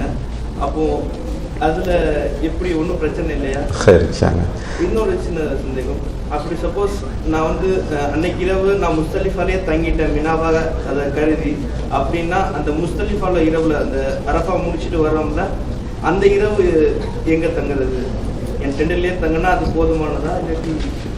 அதாவது பிறை 9 அரஃபாவிலிருந்து சூரியன் மறைந்த பிறகு முஸ்தலிஃபாவை நோக்கி வருவது ஹஜ்ஜினுடைய மிக முக்கியமான ஒரு அம்சம். அப்படி வந்தால் முஸ்தலிஃபாவில் அந்த இரவு தங்குவது வாஜிபாகும், ஹஜ்ஜுடைய கடமைகளில் ஒன்றாக அமையும். முஸ்தலிஃபாவில் இருந்து வயது முதிர்ந்தவர்கள் அல்லது பலவீனமானவர்கள் அல்லது சில பலவீனங்களோடு இருக்கக்கூடிய பெண்கள் நடுநிசிக்கு பிறகு இரவு நடுப்பகுதிக்கு பிறகு மினாவுக்கு வருவதற்கு ரசூலுல்லாஹி அலைஹி வஸல்லம் அவர்கள் அனுமதி கொடுத்தார்கள். இப்போ நடுநிசி வரைக்கும் அவர்கள் அங்கே தங்கியிருக்கணும். ஏனையோர் இந்த பலவீனமானவர்கள் வயோதிபர்கள் தவிர உள்ள ஏனையோர் முஸ்தலிஃபாவில் தங்குவது வாஜிபாகும். ஆனால் இன்றைக்கு என்ன நடக்குது என்றால், பெரும்பாலும் முஸ்தலிஃபாவில் இறங்கி மகரிபையும் இஷாவையும் தொழுது விட்டு பிறகு அங்கிருந்து மினாவுக்கு அழைத்து சென்று விடுகிறார்கள். இப்படி செய்வது சுன்னாவுக்கு மாற்றமானதாகும். பெரும்பாலான இஸ்லாமிய அறிஞர்களுடைய கருத்துப்படி இவ்வாறு செய்யக்கூடியவர்கள் ஒரு ஆட்டை தண்டமாக கொடுக்க வேண்டும். இவ்வாறு மினாவில் அந்த முஸ்தலிஃபாவில் இரவு தங்காமல் டைரக்டா மினாவுக்கு போகக்கூடியவர்கள் அதற்கு தெண்டமாக ஒரு ஆடு கொடுக்க வேண்டும் என்பது பெரும்பாலான இஸ்லாமிய அறிஞர்கள் வழங்கக்கூடிய தீர்ப்பாக இருந்து கொண்டிருக்கிறது.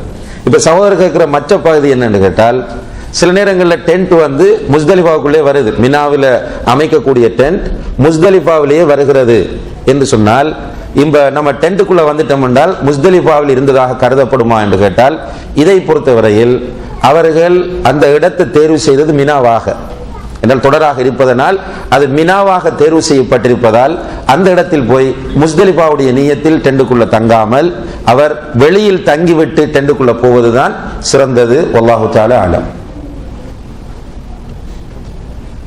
சில டிராவல்ஸ் அழைச்சிட்டு போகும்போது அசிசியாவில் வந்து தங்குறதுக்கு இடம் கொடுக்குறாங்க. இரவுல குறிப்பிட்ட நேரம் மட்டும் மேல மினாவில் போய் இருந்துட்டு திரும்ப வந்து அசிசியாவில் ரூம்ல வந்து தங்கிடுறாங்க. ஸோ அந்த மாதிரி செய்யும்போது அது எந்த அளவுக்கு கேட்குது? அதாவது புற 10, 11, 12 அதே போன்று 13 ஹஜ்ஜில் இந்த நாட்களில் மினாவில் இரவு தங்குவது வாஜிபாகும்.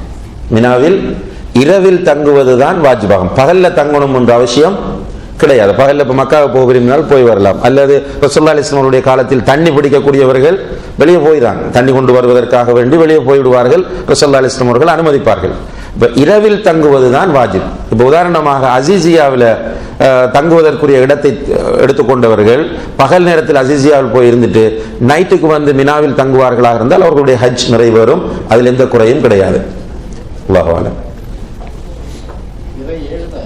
நம்ம அங்கே போய் சேர்ந்து உம்ரா செஞ்சிருவாங்க. உம்ரா செஞ்சு கம்ப்ளீட்டாக முடிய கழிச்சிருவோம். அப்போ 8ல் மீன் அரப்பாட தங்கணும், 9ல் அரப்பாட தங்கணும். ஓகே, அதுக்கு அடுத்து நம்ம வந்து கல் எறிஞ்சிட்டு திரும்ப முடி படிக்கிறது ஒன்றுமே இல்லைன்னா எப்படி? நல்ல ஒரு கேள்வி இது. அதாவது இப்போ உம்ரா செய்து விட்டு இப்போ பிற 7ல் போகிறோம், உம்ரா செய்து விட்டு தலையை முழுக்க மலித்து கொண்டால் பிற 10ல் மீண்டும் அழிப்பதற்கு முடியில்லாமல் போகுமே, என்ன செய்து கொண்டு இருக்கிறாங்க. இவங்க என்ன செய்யலாம்? சிலருக்கு வேகமாக முடி வளரக்கூடியவங்க இருப்பாங்க, அவங்க மலிச்சு கொள்ளலாம். பிற 7ல் அப்படி இல்லாதவர்கள் ஷார்ட் பண்ணி கொண்டால் சரி. இந்த ரெண்டும் ரசூலுல்லாஹி அலைஹி வஸல்லம் அவர்கள் காட்டி தந்த முறை. பிற 7ல் நம்ம அதாவது பிற 7 நம்ம பேசுறது இங்கிருந்து போகக்கூடியவர்களை வைத்து, இங்கிருந்து செல்லக்கூடிய மக்கள். இவர்கள் பிற 7ல் உம்ரா முடிக்கிறாங்க என்றால் உம்ரா முடித்து விட்டு அவர் யோசிக்கணும், பிற 10லேயும் திரும்ப ஒரு முறை நம்ம மலிக்க வேண்டியிருக்கு, எனவே நம்ம மலிக்காமல் ஷார்ட் பண்ணி கொள்ளுவோம் என்று அங்கே ஷார்ட் பண்ணி கொண்டால் பிற 10ல் மலிக்கிறதுக்கு முடியிருக்கும் இன்ஷா அல்லாஹ்.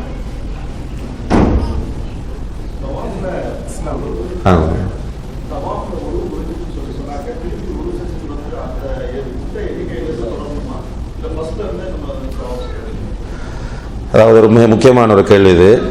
அதாவது தவாப் செய்வதற்கு வுது அவசியமா இல்லையா என்பதை பொறுத்தவரையில் பெரும்பாலான அறிஞர்கள் தவாப் செய்வதற்கு வுது அவசியம் என்ற கருத்தை தான் முன்வைக்கிறார்கள். ஒரு சில அறிஞர்கள் தவாஃபுக்கு வுது அவசியம் இல்லை என்ற கருத்திலும் இருக்கிறார்கள்.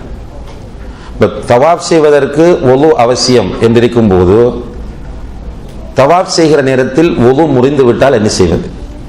இந்த இதில் வுது முறியக்கூடிய மக்கள் 2 வகைப்படுவார்கள். ஒன்று இந்த கேஸ் பிரச்சனை இருக்கக்கூடிய சகோதரர்கள், அடிக்கடி காற்று பிரியக்கூடிய சகோதரர்கள். இவ்வாறானவர்கள் வுது முறிந்து திரும்பவும் வுது செஞ்சுட்டு வந்தால் திரும்பவும் அவர்களுக்கு முடியும், கண்டினியூவாக நடந்துட்டே இருக்கும் என்பது அவர்களுக்கு நிச்சயமாக தெரியும். இவ்வாறு அவங்க என்ன செய்யலாம் என்றால் ஒரு தரம் செய்யக்கூடிய வுதுவோடு அவர்கள் பூரணம் போதுமாக்கி கொள்ளலாம். அல்லாஹ் குர்ஆனில் சொல்கிறான், வத்தகுல்லாஹ மஸ்ததாஅத்தும், உங்களுடைய சக்திக்குட்பட்டவரை நீங்கள் அல்லாஹ்வை அஞ்சிக் கொள்ளுங்கள். விவரம் எவ்வளவு முடியும்? ஒரு தடவை தான் வுது செய்ய முடியும். என்ற ஒவ்வொரு ரவுண்டுக்கும் ஒரு வுது முறிஞ்சிட்டே இருக்கும். எனவே திரும்ப திரும்ப வுது செஞ்சுட்டு வந்து செய்வது அவருக்கு சாத்தியமில்லை. இன்னும் ஒரு சகோதரர் நார்மலாக இருக்கக்கூடியவர், இவருக்கு வுது முறிந்து விட்டால் இவர் போய் மீண்டும் வுது செய்து கொண்டு வர வேண்டும். வுது செய்து கொண்டு வந்தால் விட்ட இடத்திலிருந்து தொடர்வதா அல்லது ஆரம்பத்திலிருந்து செய்வதா என்று கேட்டால் இவர் ஆரம்பத்திலிருந்து செய்ய வேண்டும் என்பதுதான் இந்த விஷயத்தில் இஸ்லாமிய அறிஞர்கள் சொல்லக்கூடிய தீர்ப்பாக இருந்து கொண்டிருக்கிறது. அவர் திரும்ப வந்து ஃபர்ஸ்ட்ல இருந்து தவாஃபை ஆரம்பிக்க வேண்டும். அல்லாஹு அலம். இப்போ குர்பானி கொடுக்குறவங்க வந்து முடி வெட்டக்கூடாது, நகம் வெட்டக்கூடாது, இது ஹாஜிங்களுக்கும் அப்படி கொடுக்கலாம். அதுக்கடுத்து 10, 11, 12 மினால இருக்கிறப்பவும் தொழுகையை சுருக்கி தான் தொழுவாருமா? அதாவது ரசூலுல்லாஹி அலைஹி வஸல்லம் அவர்கள் உதுஹியா கொடுப்பதை ஹாஜி அல்லாதவர்களுக்கு வலியுறுத்தினார்கள். ஹஜ்ஜிக்கு செல்லாதவர்களுக்கு உதுஹியா கொடுப்பதை ரசூலுல்லாஹி அலைஹி வஸல்லம் அவர்கள் வலியுறுத்தி இருக்கிறார்கள். உதுஹியா என்பது ஹஜ் பெருநாள் தொழுகை முடிந்தவுடன் கொடுக்கப்படக்கூடிய ஒரு குர்பானி. இது 3 நாள் ஐயாமு தஷ்ரீக் வரைக்கும் கொடுக்க முடியும்.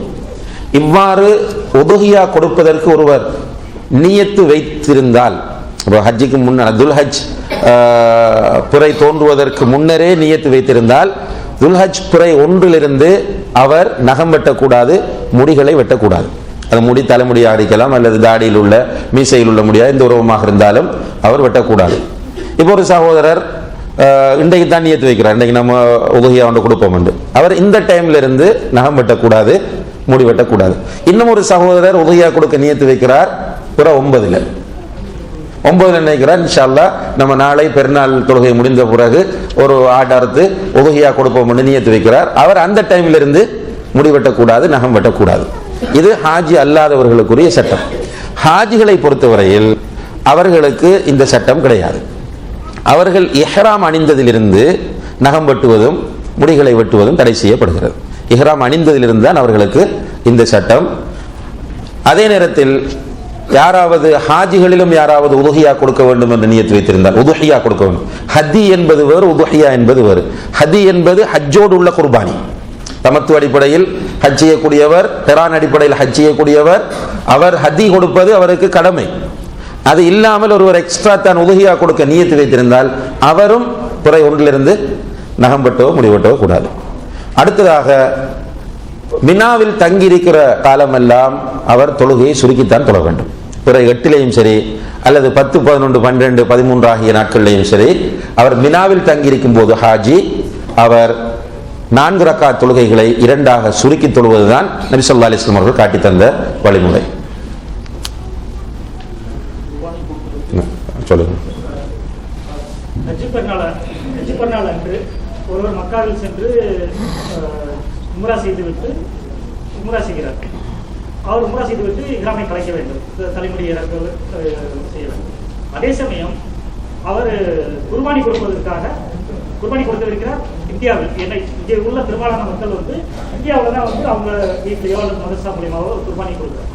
ஸோ அந்த மாதிரி ஒரு சூழ்நிலையில் அவர் ஹஜ் பெருநாள் என்று உம்ரா செய்துவிட்டு முடியை கலைக்கலாமா, அல்லது ஏன்னா இந்தியாவில் இங்கே அடுத்த நாள் தான் வந்து இந்தியாவில் பெரும்பாலும் பெருநாள் வரும். ஸோ அடுத்த நாளுக்கு தான் இந்தியாவில் வந்து குர்பானி கொடுப்பாங்க.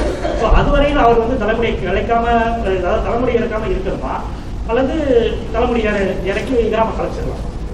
ஹஜ்ஜுக்கு போகக்கூடிய ஒருவர், ஹஜ்ஜுக்கு போக ஒருத்தர் கிடையாது, ஹஜ்ஜுக்கு அல்லாமல் நான் ஹஜ் அன்னைக்கு ஹஜ்ஜுக்கு போகாது. சரி, ஹஜ்ஜுக்கு போகாத ஒரு சகோதரர் ஹஜ் பெருநாள் அன்று உம்ரா செய்கிறார். அப்படியானவர் உதுஹியா கொடுக்க நியத்து வைத்திருந்தால் அவர் என்ன செய்வது என்று கேட்கிறாங்க. இதை பொறுத்தவரையில் அவர் குர்பானை கொடுக்கும் வரைக்கும் அவருடைய முடியை இறக்காமல் அவர் தாமதிக்க வேண்டும். இதுக்கு என்ன வழி என்றால், ஊரில் உதுஹியா கொடுப்பதற்கு, உங்களுடைய உதுஹியாவை ஊரில் கொடுப்பதற்கு ஊரில் உள்ள அந்த பிறையை பின்பற்ற வேண்டும் என்கிற அவசியம் கிடையாது. உங்களுக்காக வேண்டி கொடுக்கப்படுகிற அந்த உதுஹியா நீங்கள் பெருநாள் கொண்டாடும் போது கொடுக்கப்படலாம். எனவே நீங்கள் என்ன செய்யலாம் என்றால், உங்களுடைய வீட்டில் சொல்லலாம், இதை நீங்கள் அறுக்கிறதா நோக்கம்.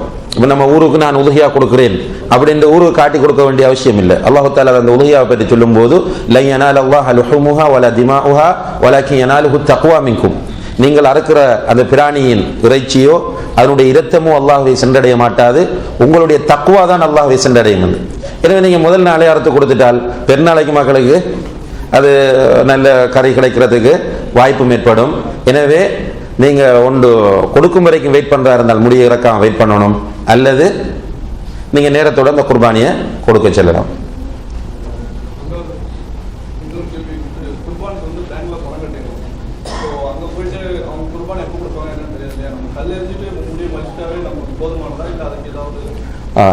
அதாவது பேங்கில் பணம் கட்டி ஹஜ்ஜிக்கு செல்லக்கூடியவர்கள் குர்பானிக்காக வேண்டி அவர்கள் கல்லறிந்து முடிய வெட்டிட்டால் போதும். என்னால் உங்களோட அந்த சொல்லி டைமுக்கு அந்த பொறுப்படுத்திருக்கக்கூடியவர்கள் குர்பானியை கொடுத்து விடுவார்கள். எனவே நீங்கள் அதை பற்றி எந்த கவலையும் பட வேண்டிய அவசியம் இல்லை. பேங்கில் நீங்கள் பணம் கட்டி விட்டீர்களாக இருந்தால் நீங்கள் கல்லறிந்து விட்டு முடிய வெட்டிட்டு உங்களுடைய ஆடையை நீங்கள் மாற்றிக்கொள்ளலாம்.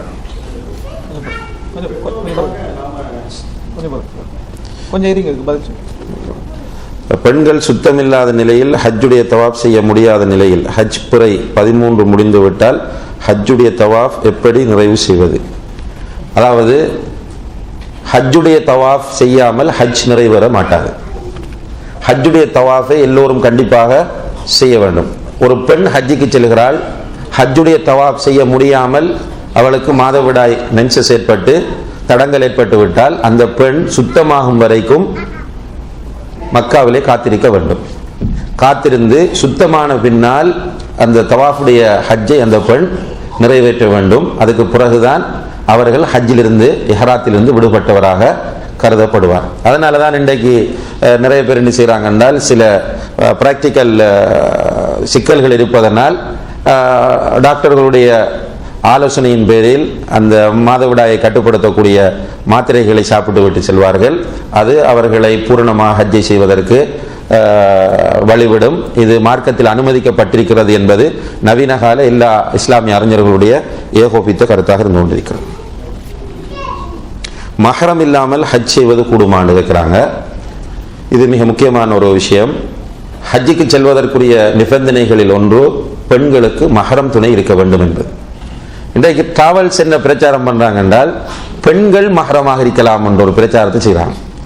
நிறைய பெண்கள் வருகிறார்கள், எனவே அந்த பெண்கள் பெண்களுக்கு மஹரமாக இருப்பார்கள், எனவே பிரச்சனை இல்லை, நீங்க வாங்கன்னு கூப்பிடுறாங்க. ஆனா உண்மையிலே இது மஹரமாக ஆகுமான்னு கேட்டால் மஹரமாக ஆகாது. இப்ப பெண்களை இருக்கிறாங்கன்னு வச்சுக்கொள்ளுங்க. இந்த பெண்கள் என்ன செய்வாங்க, அரஃபா தினத்தில் அரஃபாவில் எல்லோரும் இருக்க வேண்டும். அல் ஹஜ்ஜு அரஃபா என்று ரசூலுல்லாஹி அலைஹி வஸல்லம் அவர்கள் சொல்லிவிட்டார்கள். இப்ப அரஃபா தினத்தில் இந்த மஹரம் இல்லாமல் போன பெண்ணுக்கு ஒரு நோய் ஏற்பட்டு விடுகிறது, ஹாஸ்பிட்டலில் அனுமதிக்க வேண்டிய ஒரு தேவை வருகிறது. யார் கூட்டு போறது? 6 லட்சம் 5 லட்சம் 4 லட்சம் என்று செலவழிச்சிட்டு போன ஒரு பெண் தன்னுடைய ஹஜ்ஜை தியாகம் செய்து இந்த பெண்ணுக்காக வேண்டி ஹாஸ்பிட்டலுக்கு வருவாங்களா? நிச்சயமா வர மாட்டாங்க. அப்ப யாரு கூட்டிட்டு போகணும் என்றால், டிராவல்ஸ்ல போற யாராவது ஒரு ஆண் தான் அந்த பெண்ணை மருத்துவமனைக்கு அழைத்து செல்ல வேண்டும், அவரை தூக்க வேண்டும், அவருக்கு செய்ய வேண்டிய பணிவிடைகளை செய்ய வேண்டும் என்ற நிலை வரும். எனவேதான் ரசூலுல்லாஹி அலைஹி வஸல்லம் அவர்கள் மிக தெளிவாகவே ஏற்கனவே சொல்லிவிட்டார்கள், மஹரம் துணை இல்லாமல் ஒரு பெண் தன்னுடைய பயணத்தை மேற்கொள்ள வேண்டாம் என்று சொல்லிட்டாங்க. எனவே ஹஜ்ஜிக்கு மஹரம் துணை இல்லை என்றால் அந்த பெண் ஹஜ்ஜிக்கு செல்வது அவசியம் கிடையாது. அடுத்தது கேட்கிறாங்க, அப்ப மஹரம் இல்லாமல் செய்யப்படக்கூடிய ஹஜ்ஜுடைய சட்டம் என்னன்னு கேட்கிறாங்க. இப்போ ஒரு பெண், இப்போ நிறைய பேர் ஏற்கனவே இந்த மஹரம் இல்லாமல் தான் வயது போன பல பெண்கள் ஹஜ் செய்திருக்கிறார்கள். இப்போ மஹரம் ஹஜ்ஜிக்கு அவசியம் என்று சொல்லும் போது ஏற்கனவே நாங்கள் செய்த ஹஜ் ஏற்றுக்கொள்ளப்பட மாட்டாரா என்று கேட்டால் இதில் அறிஞர்கள் மத்தியில் கருத்து வேறுபாடு இருக்கிறது. ஆனால் சரியான கருத்து, அந்த பெண்ணுடைய ஹஜ் ஏற்றுக்கொள்ளப்படும். அந்த பெண் மஹரம் இல்லாமல் போனது ஒரு பாவம், ஆனால் ஹஜ் கடமையை சரியாக நபி ஸல்லல்லாஹு அலைஹி வஸல்லம் அவர்கள் காட்டி தந்த முறையில் நிறைவேற்றும் போது அந்த ஹஜ் ஏற்றுக்கொள்ளப்படும். அதற்குரிய பூரணமான கூலி இன்ஷா அல்லாஹ் அந்த பெண்ணுக்கு கிடைக்கும். இப்போ ஒருவர் இல்லீகலாக போய் உழைக்கிறார், அல்லது ஒரு பெண் மஹரம் துணை இல்லாமல் வெளிநாட்டுக்கு வந்து ஹவுஸ்மேடாக இருந்து உழைக்கிறார். இந்த பெண் உழைக்கிற பணம் ஹலாலா ஹராமான்னு கேட்டால், அந்த பெண் கஷ்டப்பட்டு உழைப்பதனால் அந்த பெண் உழைக்கிற பணம் அவளுக்கு ஹலாலானது. ஆனால் அந்த பெண் மேற்கொண்ட பயணம் தான் ஹராமானது.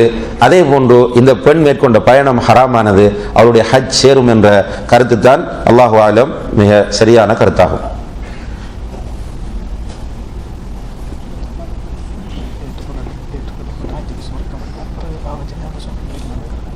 அதாவது அடுத்தவர் கேள்வி கேட்கிறாங்க, ஏற்றுக்கொள்ளப்பட்ட ஹஜ்ஜிக்கு சொர்க்கத்தை தவிர வேறொன்றும் கூலி இல்லை என்றால், ஹஜ் செஞ்சுட்டு எல்லாரும் நினைக்கிறாங்க அந்த பிறந்த பாலகர்களை போல நம்ம வந்துட்டோம், எனவே விரும்பி எல்லாவற்றையுமே செய்யலாம் என்ற ஒரு நிலை நிறைய பேரிடத்துல வருகிறது. இது சரியானு கேட்கிறாங்க. உண்மையிலே இது தவறு என்பது சின்ன பிள்ளைக்கும் தெரியக்கூடிய ஒரு விஷயம். இப்ப அது வரைக்கும் இப்ப ஒருவர் ஹஜ் செய்து விட்டு வாரார், வந்து மனித உரிமைகள் மீறாத நிலையில் ஹஜ் செய்து விட்டு வருகிறார். மனித உரிமைகள் மீறி இருந்தால் அது எந்த பெரிய ஹஜ் செய்தாலும் குறிப்பிட்ட நபர்கள் மன்னிக்காதவரை அல்லாஹு தஆலா அவர்களை மன்னிக்க மாட்டான். அப்போ மனிதர்களுக்கு எந்த அநியாயமும் இழைக்காத நிலையில் ஒரு ஹஜ் முடிச்சுட்டு வாரார், வந்து மௌத்தா போனார் என்றால் அவருக்கு இன்ஷா அல்லாஹ் சொர்க்கத்தை தவிர வேற எந்த கூலியும் இல்லை. ஒருவர் ஹஜ்ஜிக்கு போய் வாரார், வந்து கொஞ்ச நாளைக்கு தாடி தொப்பி 5 வக்துக்கு முன்சாஃப் இப்படி இந்த பக்தியா இருந்துட்டு அதுக்கப்புறம் என்ன செய்யறது, நாள் போக போக பழையபடி பழைய பிசினஸ், பழைய வட்டி, பழைய பதுக்கல், ஏமாற்றுதல், தொழுகை மிஸ் ஆகிறது, பிறகு தாடி கொஞ்சம் கொஞ்சமா குறைஞ்சி ஃபுல்லா இல்லாம போறது, அதுக்கு பிறகு பிரச்சாரம் செய்யறது எல்லாம் பண்ணிட்டு இவர் அன்று பிறந்த பாலகனை போன்று வந்தவர் ஹஜ்ஜிக்கு ஏற்றுக்கொள்ளப்பட்ட ஹஜ்ஜிக்குரிய கூலி சொர்க்கத்தை தவிர வேறொன்றும் இல்லை என்று தனக்கு சொர்க்கம் கிடைக்கும் என்று நினைத்துக் கொண்டிருந்தால் இவர் பகல் கனவு காணக்கூடியவராகத்தான் இருப்பார். இவருக்கு கிடைக்காது. இவருக்குரிய தண்டனை நிச்சயமாக அல்லாஹு தஆலா தயார் செய்து வைத்திருப்பார்.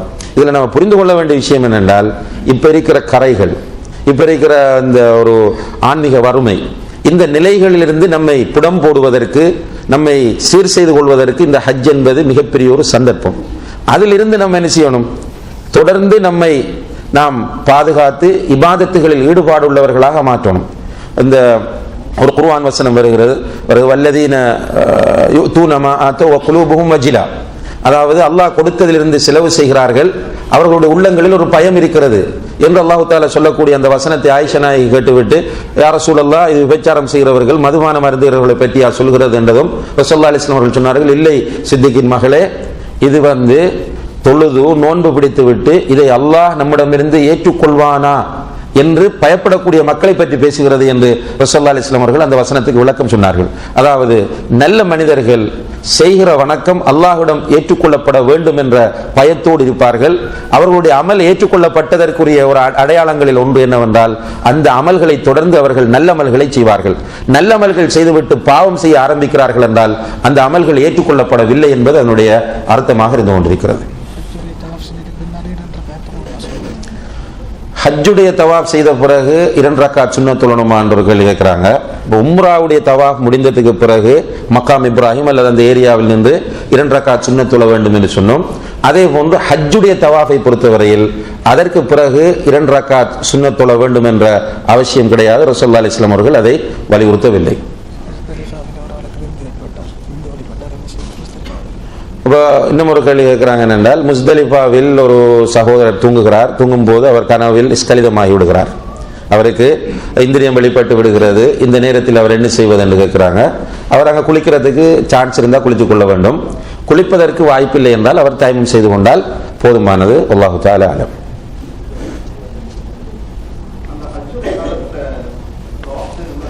சொல்லுங்க. ஹஜ்ஜுடைய காலத்தில்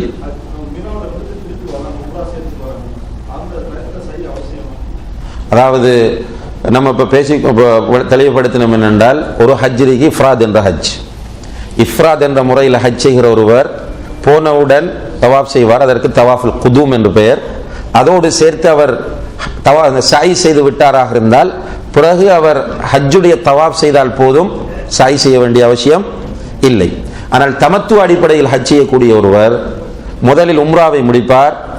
பிறகு அவர் பிறை 10 அல்லது அதற்கு பிறகு ஹஜ்ஜுடைய தவாஃபை செய்வதற்காக வேண்டி காபத்துல்லாஹ்வுக்கு தவாஃப் செய்வார். தவாஃப் செய்து விட்டு அவர் கண்டிப்பாக சஃபா மர்வாவுக்கு இடையில் சாய் செய்ய வேண்டும். ஒரு ஹாஜிக்காக மற்றவர்கள் கல்லெறியலாமான்னு கேட்குறாங்க. அதாவது கற்கள் எறிகிற அந்த இபாதத்தை பொறுத்தவரையில் அவரவர் தான் அந்த இபாதத்தை செய்ய வேண்டும்.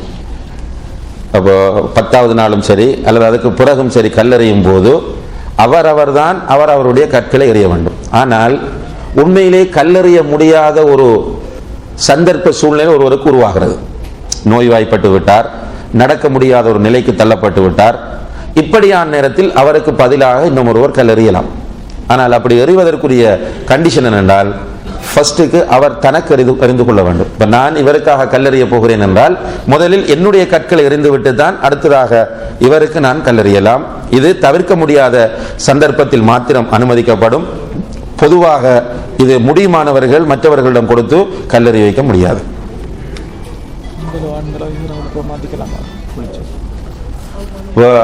அணிந்திருக்கக்கூடிய இஹ்ராம் துணியை மாற்றலாமான்னு கேட்குறாங்க. இப்போ நம்ம இங்கிருந்து தாயிஃபிலிருந்து இஹ்ராம் துணி அணிஞ்சிட்டு போகிறோம். அதே இஹ்ராமோடு பிற 8 நம்ம இஹ்ராம் அணிகிறோம். அரஃபாவுக்கு போய் வந்து பார்த்தா இஹ்ராம் துணி அழுக்காயிட்டு இப்போ இஹ்ராம் துணியை மாற்ற விரும்புகிறோம், வேறொரு புதிய இஹ்ராம் துணியை அணிய விரும்புகிறோம். இது கூடுமான்னு கேட்டால் தாராளமாக கூடும், எந்த தடையும் கிடையாது. ஆனால் கண்டிஷன், இஹ்ராம் துணியில் தவிர்க்கப்பட வேண்டியவைகள் தவிர்க்கப்பட வேண்டும். தைத்ததாக இருக்கக்கூடாது, அந்த துணி நறுமணம் பூசப்பட்டதாக இருக்கக்கூடாது. இந்த கண்டிஷனோட இஹ்ராம் துணியை ஆண்களும் சரி பெண்களும் சரி மாற்றிக்கொள்ளலாம்.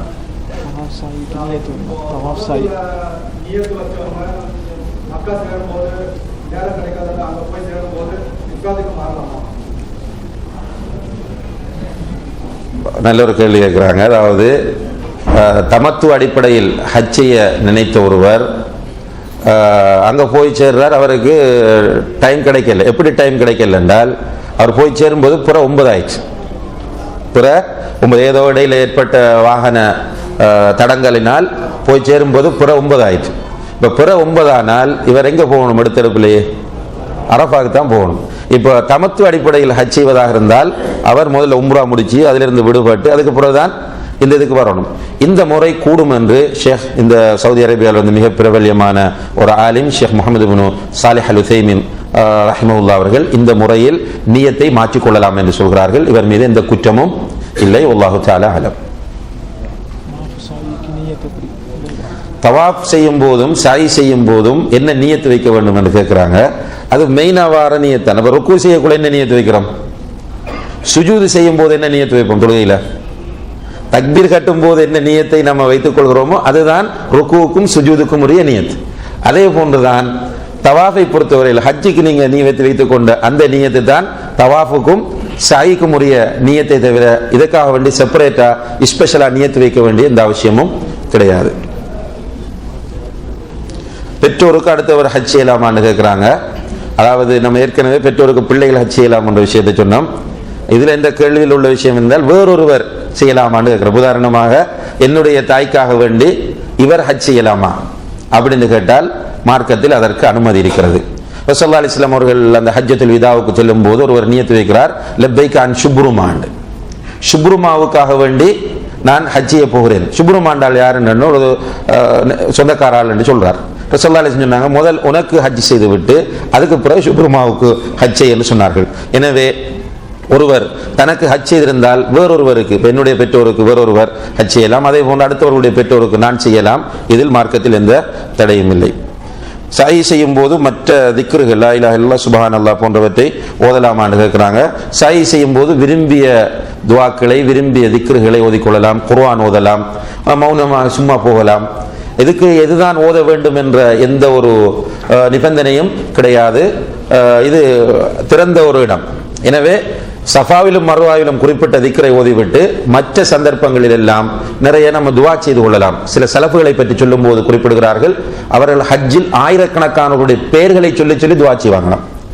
என்னுடைய நண்பர் இன்னார் இன்னார் என்று பெயரை சொல்லி, என்னுடைய உறவினர் இன்னார், என்னுடைய சகோதரன் இந்த சகோதரன் இந்த சகோதரன் என்று ஒவ்வொருவருடைய பெயரையும் சொல்லி சொல்லி துவா செய்வார்கள். அப்ப அந்த அடிப்படையில் நம்மளும் என்ன செய்யலாம், நல்ல சந்தர்ப்பம், நிறைய டைம் இருக்கு துவா செய்யறது. அந்த நேரங்களில் நம்முடைய நெருங்கிய நண்பர்கள், நெருங்கிய உறவினர்கள், நம்முடைய தெரிந்த நண்பர்கள், நம்முடைய ஆசிரியர்கள், நம்முடைய குடும்பத்தில் உள்ளவர்கள் நிறைய பேருக்கு நம்ம துவா செய்ய வேண்டியிருக்கு. அதுவும் நாம் கைபாக அவர்களுக்கு தெரியாமல் துவா செய்யும் போது அல்லாஹ் தஆலா அந்த துவாவை உடனே கபூல் செய்கிற அதே நேரத்தில் நமக்காகவும் மலக்குகள் துவா செய்கிறாங்க. ஆமீன் வலக்க பிமிசில், உன்னுடைய துவா கபூல் ஆகட்டும், உனக்கும் அது போன்று கிடைக்கட்டும். இப்ப நான் என்னுடைய ஒரு சகோதரன் முகமது என்பதற்காக யா அல்லாஹ் அவருடைய பொருளாதார கஷ்டத்தை நீக்குவை, அவருக்கு நல்ல ஈமானை கொடு, அவர் ஹலாலான முறையில் உழைப்பதற்கு அவருக்கு வாய்ப்பை கொடு என்று நான் துவா செய்தால் மலக்குகள் சொல்றாங்க, ஆமீன் யா அல்லாஹ் இவருடைய துவாவை நீ கபூல் செய் என்று சொல்லிவிட்டு வலக்க பிமிசில், உனக்கும் அவ்வாறு கிடைக்கட்டும் என்று மலக்குகள் துவா செய்கிறார்கள் என்று ரசூலுல்லாஹி அலைஹி வஸல்லம் சொல்லுகிறார்கள். எனவே இந்த நேரங்களில் நம்ம சுதந்திரமாக நம்ம விரும்பியவைகளை ஓதலாம். கையில் ஒரு சின்ன முஸ்ஹஃபை வைத்துக் கொண்டு முஸ்ஹஃபை பார்த்து ஓத விரும்பினால் முஸ்ஹஃபை பார்த்து குர்ஆன் ஓதிக் கொள்ளலாம். அதே போன்று சுப்ஹானல்லாஹ் அல்ஹம்துலில்லாஹ் லா இலாஹ இல்லல்லாஹ் என்கிற திக்ருகளையும் சொல்லலாம். இது அல்லாத திக்ருகளையும் சொல்லலாம். துஆக்களும் கேட்டுக்கொள்ளலாம். வல்லாஹு தஆலா அலம். கிரான் அடிப்படையில் செய்கிற ஹஜ்ஜுக்கு வந்து இப்போ 3 தவாஃப் 2 செய்ய இல்லை ஒரு செய்தால் போதும். கடைசி செய்யறது தவாஃபுக்கு தான் கம்பல்சரியாக பண்ணி தான் புரியல கல்வி. கிரான் அடிப்படையில் ஹஜ் செய்யும்போது தவாஃபுல் குதும் ஒன்று இருக்கு, தவாஃபுல் இஃபாதா ஒன்று இருக்கு, தவாஃபுல் விதா ஒன்று இருக்கு. அது 3 செய்யணும். ஏன்னா சஹி முதல்ல செஞ்ச சஹி போதுமானதா இல்லை ஹஜ் தேவசானிக்கு இன்னொரு சஹி செய்யணும்? ஒரு சஹி செய்தால் போதும் இன்ஷா அல்லாஹ். தவாஃபுல் விதாவும் கண்டிப்பாக தவாஃபுல் விதா எல்லாருமே கண்டிப்பாக செய்யணும். இஃப்ராதில் செய்யக்கூடியவரும், தமத்துவில் செய்யக்கூடியவரும், கிரான் அடிப்படையில் செய்யக்கூடியவரும் தவாஃபுல் விதா கண்டிப்பாக செய்ய வேண்டும். ஹஜ் செய்யும் ஒருவர் குர்பானி கொடுக்காவிட்டால் நோன்பு நோக்க வேண்டும். அதன் சட்டமும் அது எந்த நாட்கள் வைக்க வேண்டும் என்றும் கூறும். அதாவது குர்பானி கொடுக்க வசதி இல்லாத ஒருவர் அவர் 10 நோன்புகள் நோக்க வேண்டும். அந்த 10 நோன்புகளில் 3 நோன்புகளை ஹஜ்ஜில் வைத்து நோக்க வேண்டும். 7 நோன்புகளை அவர் ஊருக்கு திரும்பியதும் நோற்றிக்கொள்ள வேண்டும் என்று அல்லாஹ் தஆலா குர்ஆனிலே குறிப்பிடுகிறார்.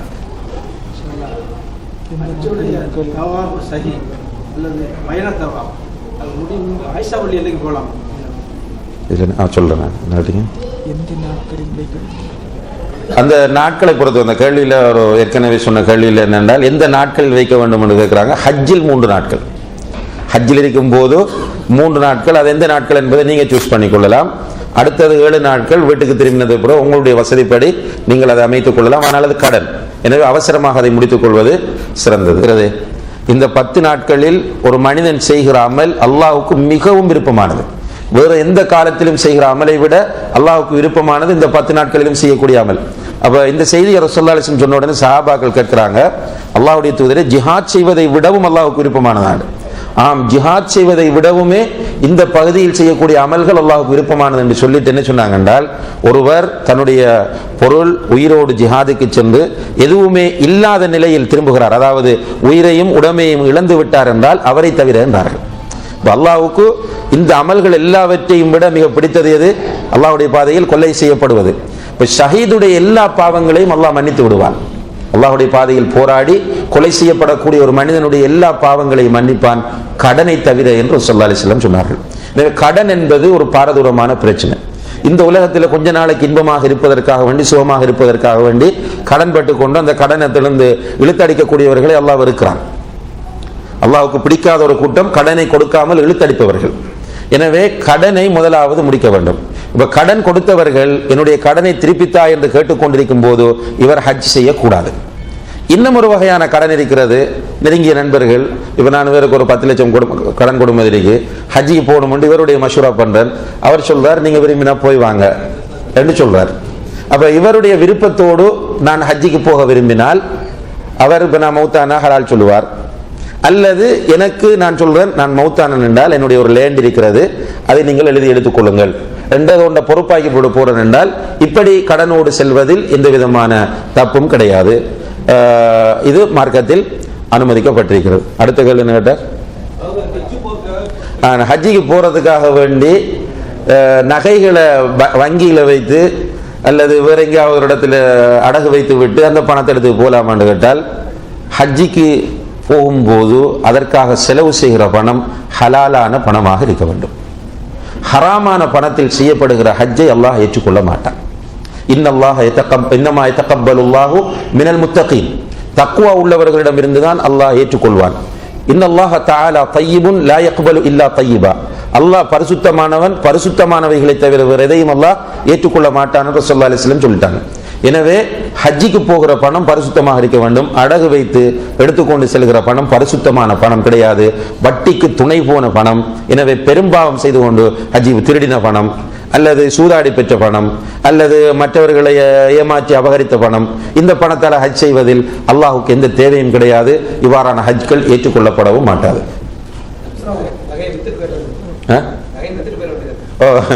அதுக்குரிய அவர் உண்மையிலே ஹஜ் செய்யணும் என்று விரும்பினால் நகையை வித்துட்டு ஹஜ்ஜிக்கு போக வேண்டியதான்.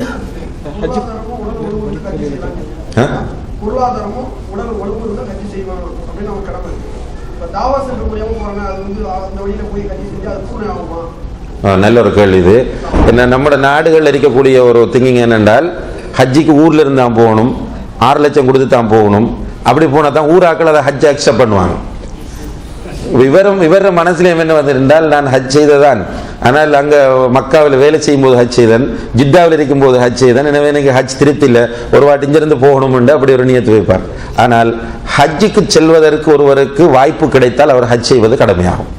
இப்ப இங்கிருந்து தாவா சென்டர்ல நமக்கு ஒரு சான்ஸ் கிடைக்குது ஹஜ்ஜிக்கு போறதுக்கு, அந்த சான்ஸ் கிடைத்தால் எனக்கு ஹஜ் கடமையாகி விடுகிறது.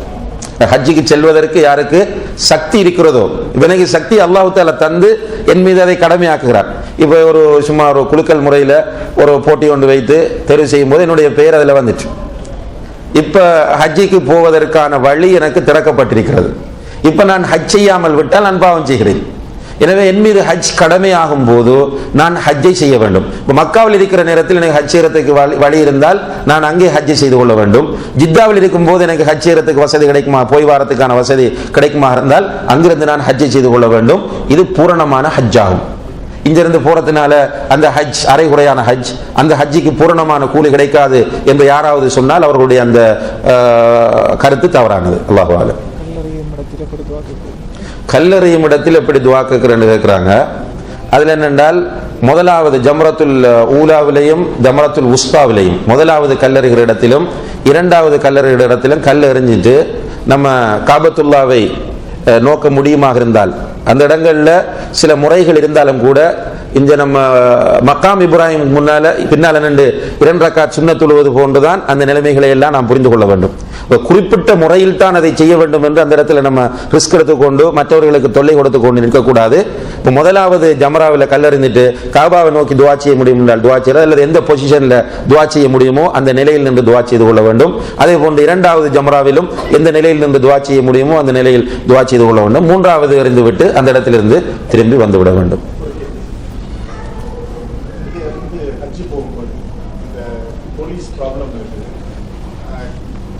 பார்டரை கிராஸ் பண்ணுறதுக்காக இஹ்ராம் மேலே ட்ரெஸ் போட்டுட்டு போனால் அதுக்கு ஒரு தம்மு கொடுத்தா சரியாகும், இல்லை தெரிஞ்சு தம்மு கொடுக்குறது கரெக்டாக? இதை பொறுத்தவரையில் இது ஒரு சிக்கலான கேள்வி.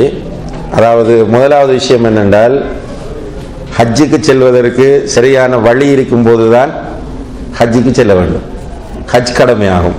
இப்போ நம்முடைய நாட்டில் ஹஜ்ஜுக்கு போகிறதுக்கு தடை விதிச்சுட்டான் என்று சொன்னால், நம்ம அந்த தடையை தாண்டி ஹஜ்ஜுக்கு போனால் நம்மளை ஷூட் பண்ணுவான், இல்லை அரெஸ்ட் பண்ணுவான், ஏதாவது பிரச்சனைன்னு சொன்னால் ஹஜ்ஜுக்கு போய் நம்மை அழித்துக் கொள்ள வேண்டும் என்று இஸ்லாம் சொல்லவில்லை. எனவே ஹஜ்ஜிக்கு போவதற்கு வழி சரியாக இருந்தால் மாத்திரம்தான் ஹஜ்ஜிக்கு போக வேண்டும். அப்படி போகிற ஒருவர், சகோதரர் கேட்டது போன்று இப்படி மேலே இஹ்ராம் துணியை மறைத்து வேறு ஏதாவது ஒன்றை போட்டுக்கொண்டு சென்றால் கண்டிப்பாக அவர் தம் கொடுக்க வேண்டும், தெண்டமாக ஒரு ஆடரத்து கொடுக்க வேண்டும். அது மீகாத்தில் இருந்துதான். தெரிந்து சேர்ந்த பாவம் தானது, அதுக்குத்தான் அந்த தெண்டமும் தௌபாவும்.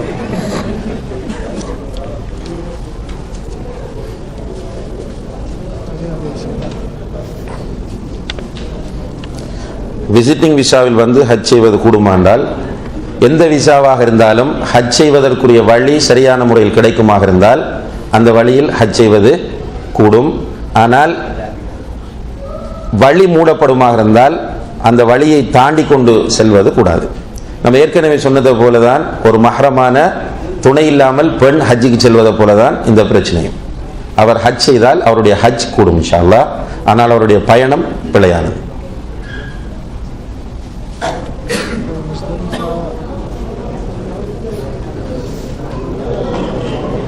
முஸ்தலிஃபாவில் இரவு தங்குவது, மினாவில் தங்குவது பற்றி வரலாற்று பின்னணி எதுவும் உண்டா? அதாவது முஸ்தலிஃபாவில் மினாவில் தங்குறதுக்கு ஏதாவது வரலாற்று பின்னணி உண்டான்னு கேட்டால் இதில் தெளிவாக நமக்கு தெரிஞ்ச வகையில் எந்த விதமான வரலாற்று பின்னணிகளும் கிடையாது. குறிப்பாக எந்த ஒரு விஷயத்தையும் வரலாற்று பின்னணியோடு பார்ப்பதை விட ரசூலுல்லாஹி அலைஹி வஸல்லம் அவர்கள் காட்டி தந்தார்கள் என்பதற்காக வேண்டித்தான் கண்டிப்பாக செய்ய வேண்டும். ஜமராத்தில் கல்லறிவதை பொறுத்தவரையில் அதுக்கு ஒரு வரலாற்று பின்னணி இருக்கிறது. இப்ராஹிம் அலைஹிஸ்ஸலாம் மகனை அறுக்க சென்ற நேரத்தில் ஷைத்தான் கிராஸ் பண்ணி டிஸ்டர்ப் பண்ண நேரத்தில் அவர்கள் கல்லால் எறிந்தார்கள் என்ற ஒரு வரலாற்று பின்னணி இருக்கிறது. ஆனால் இப்போது கல்லறிவது எதற்காக என்று கேட்டால், இன்னமா ஜுஇல தவாஃபு வஸ்ஸஅயு வர்ரமியு லிஇகாமத்தி திக்ரில்லாஹ். தவாஃபும் சஅயும் கல்லறிவதும் அல்லாஹ்வை நினைவு கூறுவதற்காகவே ஆக்கப்பட்டுள்ளது என்று ரசூலுல்லாஹி அலைஹி வஸல்லம் சொல்கிறார்கள். எனவே ரசூலுல்லாஹி அலைஹி வஸல்லம் அவர்கள் எறிந்தார்கள் என்பதற்காக எறிய வேண்டும், அந்த நேரத்தில் அல்லாஹ்வை நினைவு கூற வேண்டுமே தவிர வரலாற்று பின்னணி அந்த இடத்தில் நினைவு கூர்ந்து கொண்டிருக்க வேண்டிய அவசியம் இல்லை.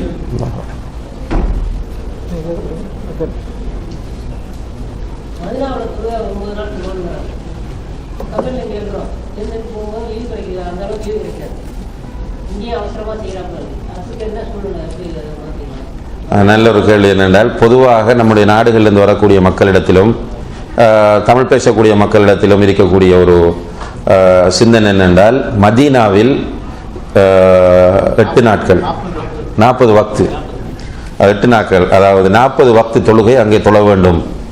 எப்படி தொழுவது சிறந்த ஒரு அமல் என்கிற ஒரு கருத்து இருக்கிறது. அதனால அழைத்து கொண்டு வரக்கூடியவர்கள் அந்த 40 வக்தை டார்கெட் பண்ணி தான் மதீனாவில் ஹோட்டல் ஏற்பாடெல்லாம் செய்வார்கள்.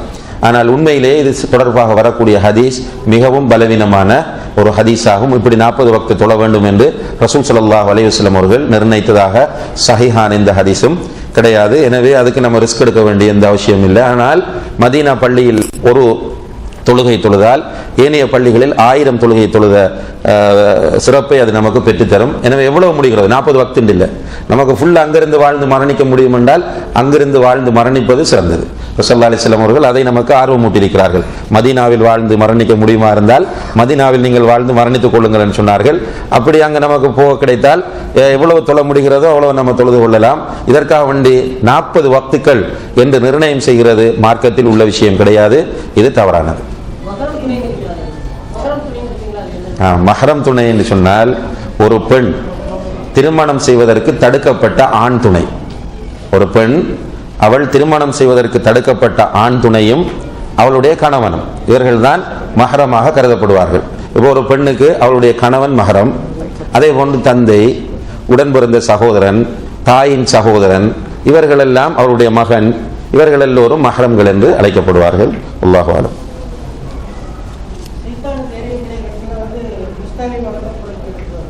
சொன்னோமே பயன்லையே, நம்ம கிளாஸ்ல சொன்னோம், அந்த ஷைத்தானை கல்லெறிகிறது கிடையாது. நல்ல நினைப்பு வச்சுக்கொள்ளுங்க. அந்த இடத்தில் நபி ஸல்லல்லாஹு அலைஹி வஸல்லம் அவர்கள் கல்லெறிந்தார்கள் என்பதற்காக வேண்டி எறிய வேண்டும்.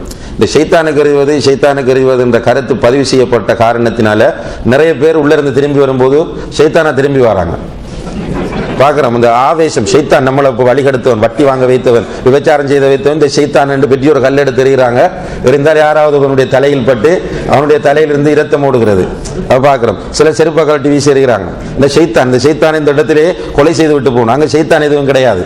நம்ம எதற்காக கல்லெறிகிறோம் என்றால் ரசூலுல்லாஹி அலைஹி வஸல்லம் அவர்கள் காட்டி தந்ததற்காக வேண்டித்தான் எறிகிறோம். இந்த நியத்தை நம்ம கிட்ட இருக்கணும். அல்லாஹ் அக்பர் என்று அந்த கல்லை நம்ம எறிய வேண்டியது அல்லாஹ்வை நினைவு கூறுவதற்காக வேண்டி. அந்த கல்லை நாம் அந்த இடத்திலிருந்து புறக்கியும் எறியலாம். அந்த நீங்கள் எறிய போகிற இடத்திலிருந்து புறக்கியும் நீங்கள் எறியலாம். ஆனால் உங்களுக்கு எது வசதியோ அதை செய்து கொள்ளுங்கள். அந்த இடத்துல புறக்க ட்ரை பண்ணாதீங்க. நீங்க தங்கி இருக்கக்கூடிய இடத்திலிருந்து எடுத்துக்கொண்டு செல்லலாம். அதற்காக முஸ்தலிஃபாவிலிருந்து அந்த கல்லை எடுத்து அதை ஜம்சம் தண்ணியினால் கழுவி என்று நிறைய ஐதீகங்கள் எல்லாம் அப்படி இஸ்லாத்தில் கிடையாது. அடுத்த வருஷம் அவர் இருக்கிறார், ஹஜ் செய்பவர் குர்பான் அவர் சொந்த ஊரில் கொடுக்கலாமான்னு கேட்கிறார். ஹஜ்ஜோடு தொடர்பான குர்பானிகள் தம் எல்லாமே மக்காவில் தான் கொடுக்கப்பட வேண்டும். ஹஜ்ஜோடு தொடர்பான எதையுமே வெளியில கொடுப்பதற்கு எந்த அனுமதியும் கிடையாது. அப்படி கொடுத்தாலும் மீண்டும் அவர் மக்காவில் கொடுத்தே ஆக வேண்டும். வல்லாஹு தஆலா அலம். புரியல.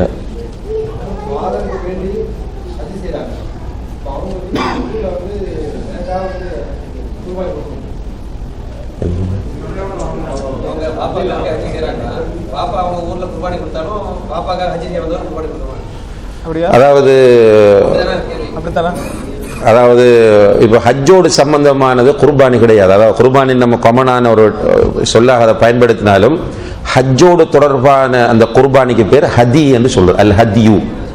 இந்த ஹதியை பொறுத்தவரையில் அவர் ஹஜ்ஜில் வைத்து கொடுக்கும். தமத்து அடிப்படையில் அல்லது கிரான் அடிப்படையில் ஹஜ் செய்கிறவர் அந்த மக்காவில் வைத்து ஹஜ்ஜில் தான் அந்த ஹரம் எல்லையில் வைத்து தான் அதை கொடுக்க வேண்டும். இப்போ உதாரணமாக தந்தை உலுஹியா கொடுக்கும். தந்தைக்காக இவர் ஹஜ் செய்கிறார், தந்தை ஊரில் உலுஹியா கொடுக்கிறார். எனவே அந்த உலுஹியா இதுக்கு ஈக்குவலாக ஆகுமான்னு கேட்டால் ஈக்குவலாக ஆக மாட்டார். அது வேறையாக கொடுக்கப்பட வேண்டும், இது வேறாக கொடுக்கப்பட வேண்டும்.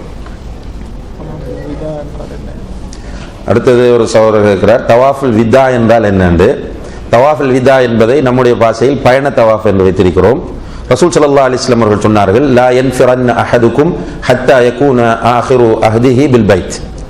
ஒருவர் கடைசியாக அல்லாஹுடைய ஆலயத்தோடு தொடர்பை வைக்காமல் ஹஜ்ஜை முடித்துக் கொண்டு செல்ல வேண்டாம் என்று சொன்னாங்க. அதாவது கடைசியாக காபாவோடு ஒரு தொடர்பு கொண்டு ஏற்பட வேண்டும். அந்த தொடர்புக்காக ஆக்கப்பட்ட ஒன்றுதான் பயண தவாஃப் என்பது. இப்போ நம்ம எல்லாம் ஹஜ்ஜெல்லாம் முடிச்சிட்டோம், தமாமுக்கு வர போகிறோம், அல்லது வெளிநாட்டிலேருந்து வந்த மக்கள் நாட்டுக்கு கிளம்ப போகிறாங்க. இவங்க என்ன செய்யணும் என்றால் மக்காவில் இருந்து புறப்படுவதற்கு முன்னர் ஜித்தாக்கு போகிறாங்க ஏர்போர்ட்டுக்கு. அப்போ போகிறதுக்கு முன்னாடி இவர்கள் காபாவுக்கு வந்து அவர்கள் அதுக்காக வேண்டி செப்பரேட் இஹ்ராமல் அணிய வேண்டிய அவசியம் இல்லை. அவர்கள் அணிந்திருக்கக்கூடிய ஆடையிலேயே காபாவை 7 முறை வலம் வர வேண்டும். இதுதான் பயண தவாஃப் என்று சொல்லப்படும். இந்த பயண தவாஃபை மேற்கொள்வது வாஜிபாகும். யாராவது ஒருவர் பயண தவாஃப் செய்யாமல் வந்தால் அவர் அதற்காக வேண்டி மக்காவில் ஒரு ஆடு அறுத்து கொடுக்க வேண்டும் என்று ஷேக் பின் பாஸ், ஷேக் உதைமின் போன்ற அறிஞர்கள் குறிப்பிடுகிறார்கள். அல்லாஹு அலம். உம்ராவுக்கு பிறந்தது, ஹஜ்ஜிக்கு மட்டும்தான்.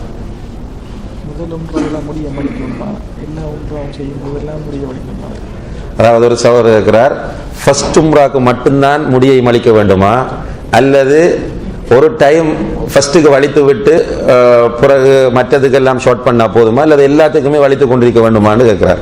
இதில் என்னென்றால் ரசூல் ஸல்லல்லாஹு அலைஹி வஸல்லம் அவர்கள் முடியை மலிக்கக்கூடிய மக்களுக்கு 3 முறை துஆ செய்தார்கள். அல்லாஹும்ம அர்ஹமில் முஹல்லிகீன், அல்லாஹும்ம அர்ஹமில் முஹல்லிகீன், யா அல்லாஹ் முடிகளை மலிக்கக்கூடிய மக்களுக்கு நீ அருள் புரிவாயாக என்று துஆ செஞ்சு கொண்டே இருக்கிறாங்க. 3 டைம் துஆ செஞ்சதுக்கு பிறகு மக்கள் கேட்கிறாங்க, வல் முகஸ்ஸிரீன், முடியை ஷார்ட் பண்றவங்களுக்கு யார சொல்லலான்னு வல் முகஸ்ஸிரீன் என்று. அதுக்கு பிறகு அல்லாஹும்ம அர்ஹம் என்று கூட சொல்லல, முடியை மலிக்கக்கூடியவர்களுக்கு நீ அருள் புரிவாயாக, முடியை ஷார்ட் பண்ணக்கூடியவர்களுக்கும் என்று சொன்னாங்க. அப்ப சிறந்தது எது? வலிக்கிறது. எனவே எத்தனை வாட்டி உம்ரா செய்தாலும் அந்த நேரங்களில் முடியை மலித்துக் கொள்வது சிறந்தது. வாஜிப் இல்லை, அதை புரிஞ்சுக்கொள்ளுங்க, ஃபர்ல் இல்லை. சிறந்ததை செய்வதற்கு நாம் முயற்சி செய்ய வேண்டும். குர்பானி கொடுக்கும் ஒருவர் பிசினஸ் மீட்டிங்கில் இருப்பதால் தாடியை ட்ரிம் செய்யாமல் இருக்க முடியாத சூழ்நிலை, சட்டம் என்ன? அதாவது அன்புள்ள சகோதரர்களே, தாடியை பொறுத்தவரையில் இஸ்லாம் வலியுறுத்திய ஒரு கடமையாக இருந்து கொண்டிருக்கிறது. இன்றைக்கு நம்ம சுன்னா நிறைய பேசுகிறோம், நிறைய பேர் சுன்னாவை நடைமுறைப்படுத்துவது கிடையாது. தாடியை வலிப்பது ஹராம் என்பது 4 இமாம்களும் ஏகோபித்து சொன்ன கருத்தாகும். தாடியை வலிப்பது ஹராம்.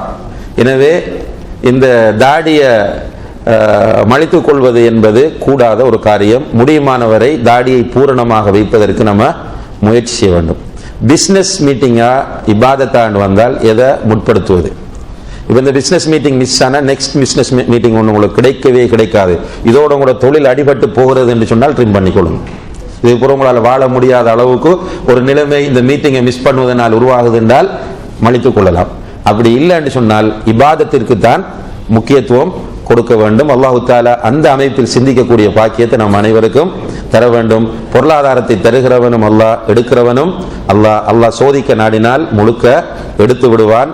எனவே அல்லாஹுடைய மார்க்கத்தை உலகத்திற்காக விடக்கூடிய ஒரு நிலை நம்மிடத்தில் வரக்கூடாது. அல்லாஹுடைய மார்க்க அடையாளங்களை, அந்த சின்னங்களை பேணி பாதுகாக்கக்கூடியவர்களாக எல்லா நிலைகளிலும் நாம் இருக்க வேண்டும். சில ஹோட்டல்ஸ்களில் நீங்கள் இன்டர்வியூ போனீங்க என்றால் தாடி இருந்தால் எடுக்க மாட்டோம், எடுக்காடிப்போ. ஸல்லல்லாஹு அலைஹி வஸல்லம் அவர்கள் சொன்னார்கள், யார் ஒருவர் அல்லாஹுக்காக வேண்டி ஒரு விஷயத்தை விடுகிறாரோ, அல்லாஹுக்காக வேண்டி ஒரு விஷயத்தை விடுகிறாரோ அவருக்கு அல்லாஹு தஆலா அதை விட சிறந்த ஒன்றை கொடுப்பான். அது மட்டுமல்ல சகோதரர்களே, இந்த பொருளாதார விஷயத்தில் நம்மிடத்தில் மிக முக்கியமான பேணுதல் வரணும். ஏனென்றால் பொருளாதாரம் ஒன்று அது ஹராமாக இருக்கும். பொருளாதாரம் உதாரணமாக பன்றி, அது ஹராமானது. இப்படி அல்லாஹு தஆலா தடை செய்து காட்டிய பொருளாதாரங்கள் சில அல்லது வழிமுறைகள் சில இருக்கு. அடுத்தது பொருளாதாரம் வரக்கூடிய வழிமுறை ஹராமாக இருக்கும். எந்த வழியில் சரி ஹராம் நம்முடைய உடம்பில் கலந்து விட்டால் ஏற்படக்கூடிய விளைவுகள் மிக ஆபத்தானவை. முதல் ஆபத்து என்னென்றால் அதுக்கு பிறகு நம்ம செய்யக்கூடிய அமல்களை அல்லாஹ் ஏற்றுக்கொள்ள மாட்டான்.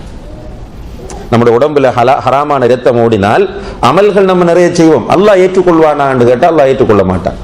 இரண்டாவதாக நம்ம துவா செய்வோம், அந்த துவா நிச்சயமாக கபூல் செய்யப்பட மாட்டாது என்று ரசூலுல்லாஹி அலைஹி வஸல்லம் அவர்கள் டிக்ளேர் பண்ணிவிட்டார்கள். மூன்றாவதாக சொன்னார்கள், குல்லு லஹ்மின் நபத மின ஸுஹ்தி ஃபன்னாரு அவுலா பிஹி. ஹராத்தில் வளர்ந்த உடம்புக்கு நரகம்தான் மிக தகுதியான இடம் என்று சொன்னார்கள். நான்காவதாக மஹ்ஷரிலே வைத்து கேட்கப்படக்கூடிய அந்த 4 கேள்விகளில் பிரதானமான ஒரு கேள்வி, அன் மாலிஹி மின் ஐன இக்தஸபஹு வ ஃபீமா அன்ஃபகஹு. உன்னுடைய பொருளாதாரம் எப்படி வந்தது, எப்படி செலவு செய்தாய். இந்த 4 பாரதூரமான விளைவுகள் நமக்கு இதனால ஏற்படும். அல்லாஹு தஆலா நம்மளை பாதுகாக்கணும். கடைசி வரைக்கும் ஹலாலாக வாழ்ந்து ஹலாலா மரணிக்கிறதுக்கு முயற்சி வேணும். அல்லாஹுடைய மார்க்கத்தை விட்டு கொடுத்துட்டு உலகத்தை தேடக்கூடிய மக்களாக நாம் இருந்து விடக்கூடாது. வல்லாஹு தஆலா அலம். அஸ்ஸலாம். எல்லா இபாதத்துடையவங்களும் ஹஜ்ஜுக்கு போனாலும் நோன்பு வைத்தாலும் எல்லா இபாதத்துடையவங்க லைஃப் இன்சூரன்ஸ் மட்டும் முக்கியமாக வச்சுக்கிறாங்க. லைஃப் இன்சூரன்ஸ் சொல்லிட்டு பேங்க்ல போட்டு அல்லாட்ட போய் எனக்கு வந்து நீண்ட ஆயுள கொடு, நிறைஞ்ச பறக்கத்து கொடுன்னு கேட்டுட்டு இருக்காங்க. இந்த லைஃப் இன்சூரன்ஸை மனிதர்கள் கொண்டு ஒப்படைக்கிறதுனால இது வந்து அது சரியா இருக்குமா சரியில்லையாங்கிறத எடுத்து நம்ம இப்போ குறிப்பிட்டோம். அதாவது மனிதன் விழக்கூடிய மிக முக்கியமான இடங்கள்ல ஒன்று பொருளாதாரம். எல்லாம் பேசுவான், தீன் அது இது இந்த எல்லா மார்க்கத்திற்காக நிறைய கச்சை கட்டி களத்தில் நிற்பான். ஆனால் பொருளாதாரம் என்று வரும்போது அந்த இடத்துல அவுட் ஆகிடுவான். இது மனிதனிடம் இருக்கிற மிக முக்கியமான பலவீனம். அதனால ரசூலுல்லாஹி அலைஹி வஸல்லம் சொன்னார்கள், என்னுடைய உம்மத்தில் இருக்கிற ஆக மோசமான ஃபித்னாக்கள் 2, ஒன்று பணம், இரண்டாவது பெண் என்று சொன்னாங்க. இந்த இடத்துல பொருளாதாரத்தை பொறுத்தவரையில் மிக கவனமாக இருக்க வேண்டும். எந்த அளவு கண்டால் ரசூலுல்லாஹி அலைஹி வஸல்லம் அவர்கள் இந்த இதுக்கு முன்மாதிரியாக இருந்து காட்டினார். ஒரு நாள் அவர்களுடைய பேரன் சின்ன பிள்ளை மஸ்ஜித் நபவியில் பேரிச்சம்பழம் குவிக்கப்பட்டிருக்கு. சின்ன பிள்ளை பேரிச்சம்பழம் குவிக்கப்பட்டு மறைக்கப்படாமல் இருந்தால் என்ன செய்யும்? சின்ன குழந்தை அதை பார்த்தோன்னு ஓடி போய் சாப்பிடும். இப்படி ஹசன் அல்லது ஹுசைன் ரலியல்லாஹு அன்ஹுமா ஓடி போய் ஒரு பேரிச்சம்பழத்தை எடுத்து வாயில வச்சுட்டார். ரசூலுல்லாஹி அலைஹி வஸல்லம் இங்கிருந்து சத்தம் போட்டு ஓடினாங்க, யா புனைய பஹின் பஹின், துப்பு துப்பு, நமக்கு சதக்கா ஹராம் என்பது உனக்கு தெரியாதான்னு கேட்டாங்க. இந்த ஹராம் என்பது பேசுறதல்ல, சின்சியரான ஒரு விஷயம் இது. இரண்டாவதாக ஒரு நாள் அபூபக்கர் சித்திக் ரலியல்லாஹு அன்ஹு அவர்களுக்கு அவர்களுடைய பணியாள் ஒரு உணவுப் பொருளை கொண்டு வந்து கொடுத்தார், பிடித்த ஒரு உணவுப் பொருளை. உடனே அபூபக்கர் ரலியல்லாஹு அன்ஹு சாப்பிட்டார்கள். சாப்பிட்ட உடனே அவன் சாப்பிட்டு முடிந்தது பிறகு கேட்கிறார், இந்த பொருள் இந்த எப்படி உங்களுக்கு வந்தது என்று தெரியுமான்னு கேட்டார். அபூபக்கர் ரலியல்லாஹு அன்ஹு, நீ சொன்னா தான் எனக்கு தெரியும், என்ன வழியில வந்துச்சுன்னு கேட்டாங்க. அவர் சொன்னார், நான் ஜாஹிலிய காலத்தில் ஒரு மனிதரை சந்தித்தேன். அவன் என்னிடம் கேட்டான், உனக்கு ஜோசியம் தெரியுமா என்று, சோதிடம் தெரியுமா என்று கேட்டான். அப்ப எனக்கு உண்மையிலே சோதிடம் தெரியாது, ஆனால் நான் சும்மா அவனிடத்தில் சொன்னேன் எனக்கு தெரியும் என்று. அப்ப அவனுக்கு நான் ஜோசியம் சொன்னேன். அப்ப பணம் கேட்டேன், பணம் கொடுக்கல. பிறகு இப்போது நான் அவனை வருகிற வழியில் சந்தித்தேன். சந்தித்த நேரத்தில் அவனை ஞாபகப்படுத்தி நினைவூட்டி, உனக்கு ஜோசியம் சொன்ன பணம் நான் தர வேண்டி இருக்கிறது என்று அந்த பணத்தை கொடுத்தான். அந்த பணத்தில் இருந்துதான் இதை வாங்கினேன். உடனடியாக அபூபக்கர் ரலியல்லாஹு அன்ஹு அவர்கள் தன்னுடைய வாய்க்குள் கையை போட்டு வாந்தி எடுத்தார்கள். வாந்தி எடுத்து விட்டு அழுதார்கள். அழுது அல்லாஹ்விடம் துஆ செய்தார்கள், யா அல்லாஹ், என்னால் முடியுமானவரை வாந்தி எடுத்து விட்டேன், என்னுடைய சதையிலும் இரத்தத்திலும் கலந்து விட்டதற்காக உன்னிடம் மன்னிப்பு கேட்கிறேன் என்று அல்லாஹ்விடத்தில் கெஞ்சினார்கள். என்னால் அவர்களுக்கு தெரியும், மறுமையை உண்மையா நம்பியவர்கள் அங்கே போனால் நிறைய மாட்டுவோம் என்பது அவர்களுக்கு தெரியும். எனவே பொருளாதாரம் இந்த உலகத்தில் பெரிய ஒரு கவர்ச்சி தான். இந்த கவர்ச்சிக்காக வேண்டி நம்ம அடிமைப்பட்டு போனால் மௌத்தானதை யோசிச்சு பாருங்க. நல்லா நமக்கு நிறைய சொத்துக்களோட மௌத்தாகிறோம், எத்தனையோ கிலோ தங்கம், எத்தனையோ ப்ராப்பர்ட்டி, எல்லாத்துடைய மௌத்தாகிறோம். கபருக்குள்ள என்ன சகோதரர்கள் வருது? நம்ம பெரிய பணக்காரன் என்பதற்காக வேண்டி பிலிப்பீனில் உள்ள சகோதரர்கள்ட்ட நம்ம அங்குள்ள சிச்சுவேஷன் எப்படின்னு அந்த பிலிப்பீன் சகோதரர்கள் நீ கேட்டு பாருங்க சொல்லுவாங்க. அந்த நாட்டில் ஒரு சிஸ்டம் இருக்கு, ஏதாவது ஒன்றை அவன் விரும்பினானாக இருந்தால் அடக்கும் போது அதை சேர்த்து அடக்குவாங்க. ஒரு மொபைலை நல்லா விரும்பினால் அந்த மொபைலை கூட வச்சிருவாங்க. அப்படியும் கிடையாது நம்முடைய சிஸ்டத்தில். அந்த கஃபன் துணி கோடீஸ்வரனுக்கு அதான் கஃபன் துணி, ஏழைக்கும் அதுதான் கஃபன் துணி. இவ்வளவு தான் போகிறோம். சில நேரங்கள் நம்மளோட பிள்ளைகளை பார்க்குறோம். இன்றைக்கு நம்ம பிரசன்ட்ல நம்ம பார்த்து கொண்டிருக்கக்கூடிய விஷயம் என்ன? நம்முடைய பெற்றோருக்காக வேண்டி பள்ளிவாசல் ஒன்று கட்டுறதுக்கோ ஒரு சதக்கா செய்யறதுக்கு யோசிக்கிறார். ஆனால் அவர்கள் விட்டு சென்ற சொத்தை பங்கீடு செய்வதிலே சண்டை செய்து கொள்கிறார். நம்ம முதலெடுத்து இதை வாப்பட பேரில் ஒரு மொஸ்கொண்டு அமைப்போம், இது ஒரு மதரசா அமைச்சு கொடுப்போம் யோசிக்க மாட்டாங்க. ஆனால் அதை பங்கீடு செய்வதில் சண்டை செய்கிறாங்க. நம்ம தனியே போய் கபருக்குள்ள அந்த இருட்டான வாழ்க்கையை சந்திக்க வேண்டியிருக்கிறது. இதை சஹாபாக்கள் ஈமான் கொண்டார்கள். எனவே ஹராத்தில் இருந்தவர்கள் மிக பேணுதலாக இருந்தார்கள். நமக்கு இந்த உலகத்தில் உள்ள ஆசை, நம்ம மௌத்தானதுக்கு பிறகு இந்த இன்சூரன்ஸ் வந்து நம்ம என்ன செய்ய போகுது? ஹராமான வழியில் நம்முடைய பிள்ளைகளுக்கு நம்ம சொத்தை கொடுத்துட்டு போகணுமா? லைஃப் இன்சூரன்ஸ் என்பது மௌலவி அவர்கள் சொல்லி காட்டியது போல மிக பாரதூரமான ஒரு விஷயம். அது நம்முடைய லைஃப்ல நமக்கு நம்பிக்கை இல்லாம அல்லாஹ் தஆலா தந்த உயிர், நம்முடைய உயிரை அல்லாஹ் ஏற்கனவே வாங்கி இன்சூரன்ஸ் பண்ணிட்டான். இன்னல்லாஹ் இஷ்தரா மினல் முஃமினீன அன்ஃபுஸஹும் வ அம்வாலஹும் பிஅன்ன லஹுமுல் ஜன்னah. மூமின்களுடைய உயிர்களையும் உடைமைகளையும் அல்லாஹ் சொர்க்கம் என்கிற விலையை கொடுத்து வாங்கி வைத்திருக்கிறான். அவர்களுடைய உயிர் இன்சூரன்ஸ் ஏற்கனவே.